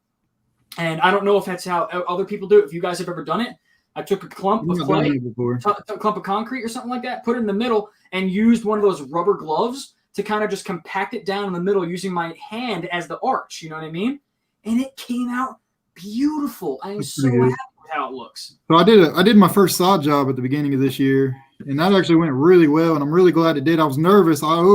So I estimated just right, but I bought more sod than I needed, like way too much sod than I needed. It also happened to be my wife and I's anniversary that night, so we had date night plans that night. So I had a time crunch. I had to be done by a certain time. So I buy 2 pallets of sod. I only needed barely one. I overbought way too much, but the sod actually turned out good, and the customer was happy. She was actually one of my best customers. Because of the sod job, she ended up hiring me to mow her 2 acres for the whole season, and now she's a recurring customer, so that worked out really well for me. But anyway, kind of a nightmare story again in the beginning of the season. So I had a whole pallet of sod I had to get rid of off of my trailer, and I needed to get rid of it, and the time was running out. It was like 4 o'clock in the afternoon. We had reservations for dinner at 6. I had to have that trailer empty before I went to go eat because I needed the trailer first thing in the morning. And if you guys know me, I can't see good enough in night to drive. So my trailer has to be empty by then. So anyway, I ended up, it was a nightmare trying to find some place to get rid of the sod. I ended up going to a landscape supply store, and I told them they were going to buy it from me. It was a whole pallet worth of sod. And I remember going there, and they had some pretty rough around the edges people working there. And it was like they weren't smart enough to figure out what to do with the sod, even though that they told me that they were going to buy it from me. So I looked at the dude. I was like, dude, if you're not smart enough to drive the skid steer, stand the F back, show me where you want it. I have to be somewhere in less than an hour and a half. I'm like, I need this trailer empty. You guys need to step back. I'm going to throw it somewhere. Anyway, it ended up becoming a whole nightmare I hand unloaded a whole pallet of sod that I had already hand loaded. It was just, oh my God, it was a nightmare. But long story short, yeah, I did a sod job that I had no idea what I was doing, but it worked out really well. You need Yardbook. Yardbook has a measurements tool. You can throw in a property and put down the markers of the area that you need, and it tells you how big it is. So for obvious reasons, if your sod, if you know the square footage and all that stuff, you can put it in over by a little bit. But it's so good. I don't remember the last time I overbought on a job. Yeah, well, see, I did that. I didn't do the Yardbook, but I did whatever the Google not the Google Translate, but whatever the Google, you Google how much sod do you need, and it brings you up to that little website. I did that, and I'm a pretty bad luck person, or an unlucky person, whatever you want to call it. So I pretty much estimated, I'm like, yeah, I'm going to end up needing more than what I think. So I bought more than what I thought, but I didn't realize that was going to be twice as much as what I actually needed. Can I piss you guys off? Sure. I had somebody reach out from a local elementary school and said that they have a water retention issue, so they want a rain pond put in, and they're getting a grant for it. And long story short, let's say the grant was $10,000, And I said, what they want done is honestly probably not even going to reach that, the size of it and what they want done. And they go, well, it needs to reach $10,000. So whatever you got to do to make the estimate be about like the $10,000 range, do it. And I was like, okay. Yeah. So when I told him how much the job probably would be, I said, well, what we can do if you want to make it look really nice is, you know, make it look like this just absolute like oasis, you know, in the sense that like, yeah, we got to do like some rock and mulch here to do like the water flow and everything like that. But we can put some hostas around it, maybe some ornamental grasses and stuff like that. Yes, there's some maintenance to that. And they go, we want like low maintenance and everything. I'm like, all right, so we'll figure out what we're doing there, blah, blah, blah, blah, blah. But I'll still tell you, even with everything that I want to do, we're probably still not hitting that mark. And they go, buy other stuff and keep it. And I'm like, what do you mean? They go, in all honesty, as far as like the rock and stuff like that, just overbuy and use it on another job. So when I tell you that, like, again, how we were talking about overbuying, my backyard, I actually put up a small picket fence to separate the backyard from my quote unquote supply yard because I've overbought on jobs before. And I have pallets lined up on my fence of this block, this block, this block. These I wish I had an area I could do that. I want to do that so bad. I don't have. That pissed me off. You saw that was a lucky ass thing. You got. And I'm so lucky because now I get to literally just buy block for next year. Because a pallet of the block that we usually use is anywhere between $300 to $1,000. Wow. So I can get some like inexpensive block, or at least like maybe let's say like a pallet or two of the really good block for free. Yeah. Once as I figured out how to do the sod job, it was actually it's really easy. I mean, it's hard work, but it's really easy. You want to hear mine? What's up? I had a customer I was doing work for, taking care of his property while he was out of the country. And the daughter asked him, and then the tree in the back's been dead for a long time. Well, finally, the county got on them and said, you got to take care of it. It was over 100-foot oak tree in the middle of the yard. Nowhere to fell it. Nowhere. It was completely dead. So I said, $1,500. So I figured that's what the tree guy said. I got a couple of tree guys to come out, and they all estimated somewhere around there. I said, you know what? I bet I could do it for that. No, my dumb ass broke even on that job. Oh man! At least you broke even. I rented a machine 3 times. First time I rented, did not know what the hell I was doing, going to the scissor things. Got my truck stuck in the yard, up to the frame, couldn't get it out. Then I finally got the branches off the bottom, went back, got another one. So this time I got smart and got plywood. I got OBS plywood, which absolutely sucks when the truck runs over it because it just breaks apart. So I said, shit, I got to finally get this done. Well, I get the machine up in there. I'm all by myself. And I can't get down. The machine's not working. So I get on the phone. I'm like, I'm calling the rental place up. It's like, you guys sell me a busted machine. I'm stuck up here by myself. And they're like, you're working by yourself? Why? They were like, you're not supposed to be on those machines by yourself. I said, well, it won't work. I'm stuck 80 feet up in the air and I can't get down. Yeah. They come down there. The branches hit something and knocked something off. So it was shut off. So after I feel stupid as I can be, I just told him, I said, yeah, I had a helper, but he had to leave. Yeah. I had to go back out again. He had to leave. He left me up there, though. Yeah. He ate Taco Bell for lunch. He had to make an emergency stop somewhere. Imagine that. Carlo, I got to go so bad. Sorry, dude. Just the other way. Yeah, just leaves you up there. Yeah. So now I'm shit. So I was shit out of luck, you know? I was like, yeah. So then I went back a third time. So I rented this machine was almost $400 some to rent it. So I get the biggest one they have this time to cut the tree. It still wasn't tall enough. So I said, you know what? I'm going to grow a pair of brass balls and I'm going to stand on top of the freaking railing, strap myself to it, and cut the rest of the 10 feet off. You won't get me doing that. No way. Dude, I did it. I did it. And let me tell you something. I could have killed myself. I'll never do it again. Easily. I used to want to get into tree work. I always said in the beginning, right next to the tongue of the machine. Damn. If it hit that tongue, I would have flew over the house and ended up in somebody else's yard. No kidding. I used to want to get into tree work back in the very beginning when I was getting into lawn care. I was like, yeah, I think tree work's going to be my next thing. And then I started thinking about it. I'm like, no, I'm not touching no tree. I don't want to go a tree next to somebody's house or anything like that. I love the thrill and the rush of it. I don't know, something's wrong with me. I love the rush of it. It's like I love the scariness of it. For some reason, I get all excited. I get scared and excited at the same time. And If you see the one video that I did recently where I had a dead hung tree, Oh, so you would I had really no love riding a idea. motorcycle. That's a recent one that I had no idea how to cut. I had to go on YouTube and watch fucking Billy Ray how to cut it, because the first day I did, I got the salt pinched all in it. I had to watch a video, and why didn't I think of that? You just cut it straight down like that and it falls. And but see, with trees, you really don't want to do that. It's very, very, very dangerous. But that's when I was starting off earlier, like you guys, and you're hungry for money and you think you can do it. And I'll never cut a tree down like that I have to, cut it from the top. You know what I mean? Yeah. Speaking of tree work, Never going to do that again. Talking about stuff that you never done before, I had two stories here. There was I made a video about this one actually. There's a peach tree in the yard across the road that I mow for.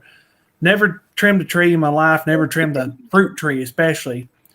And I couldn't get the very top of it, thinned out like I did the bottom part because I didn't have a ladder big enough and it wasn't strong enough to put an extension ladder up in there to get up to it to do it. But I trimmed that tree, and I think it was the next year it had a big fruit year. I mean, tons of peaches everywhere. That thing's done great ever since I done it. I've been really proud about how it's turned out. But the other story. Go ahead, Carlo. Now I was saying, how do people learn that? Is there a place that they learn to trim trees? Is there a certain? Yeah, I have no idea. I just got lucky, I believe. I figured for sure the damn thing would die or something there, but it didn't. It's done real good ever since. But another story is this recent apple tree on another customer's yard died. It's dead, standing there dead. And I was like, yeah, we'll cut it down if you want to cut down. She mentioned about getting it cut down. And I'm like, yeah, we'll do that. And we went to look at it, power line running right through it. So, and it's not a very tall tree. It's maybe, 15 feet tall at the very tip. It's maybe 10 inches across in diameter at the bottom, how apple trees grow. Well, I had my helper cutting on it because he could get on the ladder easier than I can. And we got it cut, and the top limb was hung on the power line. Oh, geez. Well, it looked like it was hung. I thought for sure once we cut it, it was going to hang, be left up there. But luckily we cut it and everything fell down and nothing bad happened at all. So that was a little bit of a nerve-wracking experience. Yeah. Yeah, stuff can get sketchy real quick with the trees and stuff. In my own yard, I tried. You ever see those things you throw a rope over it? And it's got a little chainsaw in the center of it, like a little saw. Yeah. Oh yeah. I've seen those. Those things suck. Yeah. But I was 3/4 of the way through it, so I had to finish it, or else it would have been dangerous. Well, I finally got to the point where the branch, and then geometry is not my thing, I guess. I don't know, because that branch was bigger, and where it landed was not where I thought it would. And I couldn't get out of the way fast enough. I almost broke my wrist because I put my hand up so it wouldn't hit me in the face, and it felt like a cinder block hit me. Oh my God. John, are we seeing you at GIE this next year? Man, I'm sure hoping so. I'm really planning on it. Like, I'm going to buy my tickets early and everything just to purposely be there, book my hotel, whatever I got to do. I'm hoping and praying that next year is not as crappy of a year as this year was. I really wanted to go this year so bad, but I'm definitely going to do what Troy did. I'm going to stay real close to the place because we were a little farther out, but we had to do a lot of driving, back and forth. Well, I feel like my hotel, and I'm definitely going to the same one next year. It was 15 minutes from everything. Yeah. And I last second actually got the rental car because, again, being 22, it cost more.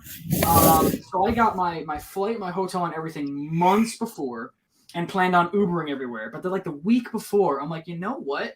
I priced it up. I was like, Ubering would cost this much for back and forth. And if I want food, this, that, and the other thing. But you know what? I might just pay the little bit extra and I have freedom to go wherever I want. So I did. I loved it. Long story short, I was so happy. And if you're gonna go the day before it starts and try to be there for if they do 4th Street Live. I don't know if they do that every year. But oh my God, was it so awesome? Because I got there a little late for 4th Street Live the first day where they had the Journey What is concert. 4th Street Live? What was that? What It's is pretty 4th cool. Street Live? Yeah, 4th Street in Louisville, they have complimentary concerts. And I don't know if it's just because of GIE. I don't know. Or No, just- they But have it it all was the time. advertised. It's actually, Okay. I think I have it. It's somewhere over there. I'll have to keep that in mind when I'm planning it out to sweet yeah, talk the wife into going. The 2 main attractions were the Journey tribute band and then Granger Smith. I don't remember what the other one was. Okay. Granger Smith is what it was. I'm not big on his music, but everybody loved that. Again, the first night I got there, it's on one of my vlogs that I was walking up. This is one huge reason why GIE was amazing for me, if not the show itself, this exact memory here. In one of my vlogs, like the first day I was there, I'm walking down the street behind the stage to the concert, and the band was playing separate ways. They were covering separate ways, and it was at that one like guitar solo part. But just the echoing of the music off the freaking buildings and everything, it was so loud. Bro, I still hear it in my head, and when that song comes on the radio, I turn the song off just to go to my YouTube, find that video, scroll to that part, and listen to that instead, because it's such an awesome memory. That's pretty awesome. That was cool how they see how they put the wrappers over top of the building. It was like it was literally it's 2 streets and they you can look connected it, inside. and you can see the building with the overhang, and they just put the beams going over it. They just like enclosed the street. It's really freaking cool. It was so beautiful. Yeah. I loved every minute of the time that I was there, and I can't wait to go back. I'd probably be scared to death going to Louisville, Kentucky, because I thought Johnson City, Tennessee was a big city. All right, Johnson City is 60,000 people. Louisville is 600,000 people. It's a small city. Louisville, Louisville's a small city. 600,000 people? What'd you say?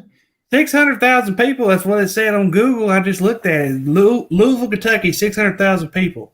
But it wasn't That's a like lot a of crowded. people in It the wasn't city. like a crowded city though. The city was really open. Like Really? Yeah. It's not showing the picture very well, but it was a really well. The baseball fields were beautiful. I mean, they were just that was cool. I remember in my plane seeing all the baseball fields. They looked Yeah. amazing. You're right. Those baseball fields, I was just at home watching. I was like, oh man, this is what's that TV? What was it? If you build it, they will come. Remember that? That's what I was thinking when I saw those baseball fields. I mean, they have one that's like a minor major league. It's like old fashioned looking. It's really cool looking. John, When you do say know- book your hotel early for GIE, like how early are you talking? I When did I mine 2 booked days mine- before. if you want one of the hotels, because think about it this way, there are certain hotels on the website that will say there are shuttles from the hotel to the show because they're that close. If you want to save money on a rental car or an Uber or something like that, you can, but obviously they're on schedule. You go on the website and find those ones. They're probably, regardless, always going to be super expensive. I think month of, they were like $1,000 a night. Shit. When I booked mine, I think I paid maybe around not even $100 a night for the one that's like 15 minutes away, months before, probably in like June time. But really quick, John, do you know if I share my screen showing a YouTube video that does the audio work on here? Or do we not know that? I have no idea. It might lag. We want to try it real quick because I want to show Yeah. you the 10-second segment of that part. We can try it, sure. Well, y'all, I'm going to have to watch that tomorrow because I'm about to pass out sleep. No worries, dude. I'm probably gonna hop off soon anyway. It's almost 11 by me. Yeah, we're probably Yeah. about to end it here soon anyway. Oh crap! I missed my Oak Island. I got to watch the rerun tonight. I'll see y'all later. All right, take it easy, David. Thanks for coming up, man. I'm gonna, as soon as John can get it up, I'm gonna play it. Let me know if you can hear it. Oh wait, wait. Is it? I think this. Yes. So let me know if you can hear it when I hit play. No, No? no. All right. Well, okay. So this video here, if you want, around the 2:15 mark, go on my channel later and just listen to this part right here. Even the video does it justice. It's awesome. I mean, Yeah. like, I'll That's you scroll walking through into real quick GIE? later. Where is it? No, that's 4th Street Live. Oh yeah, okay. It was awesome. But yeah, here. Yeah, I'm pretty jealous y'all got to go. I wanted to go. Yeah, I was hoping you'd have been there. We met up and all that. Yeah, it'd have been I pretty think the best sweet. part was when Carlo and I just found each other randomly. We didn't Yeah, even that like was- say, hey, Go we're ahead. And he's just walking like, hey, I know him. Hey, what's how you doing? Yeah. Yeah. Then we went to that freaking that tour, the museum tour. which was pretty boring. Dude, remember I made that joke, which was funny, by the way, and nobody laughed. John, when I tell you, the woman said something along the lines of that all their barrels have different what was it? They listen to music. I guess the bass of the music shakes the barrels, it ages it better. But some of the barrels like to listen to this music, and some of the barrels like to listen to this music. So I raise my hand and I go, man, does that mean they all have different tastes? And I wink, and like nobody got the joke. I was like, come on, that's funny. I think I remember that. All you Yeah. hear is the crickets in the room. And it's like, oh, this is awkward. And you do the dog. I know we were joking about carrying them out. Remember? Yeah. And they were I like, think "You she can carry literally it." said, like, if you are able to by yourself carry that out, by all means, go ahead. You got about 100 landscapers and lawn care guys here that'll help us get that out of there. So Yeah. all we gotta do is go back outside. Yeah. I'm probably hopping off because it's almost 11 and I'm tired. Yeah, I'm getting ready to end it. I appreciate you coming on, guys. Everybody No coming on. worries. It's always fun. I'm glad we got to catch up again. It's been 8 months since the last lives, and this year's been busy. But now that the season's finally over, hopefully we can all start catching up more. Yeah. I Not might really, advertise on my not Instagram. I'll probably do my own live later in the week if you guys want to. Okay.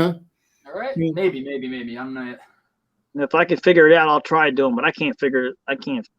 I'm a slow learner. It takes. I get impatient real quick with new stuff. I'll figure it out eventually. Well, Yeah. I'll talk to you guys later. Yes. Have a All good right. one. Take it easy, guys. Happy holidays. Take it easy, guys. See you later. Take it easy. All right. And we're going to end it. Well, thank everybody for coming up, and thank everybody for watching. Anybody still watching, I appreciate everybody. Carlo, I will see you in the next one. And as always, guys, I'll see you all in the next one. See ya. Yep. Try to figure out how I can't turn it off. I'm about to turn it off. Ready? And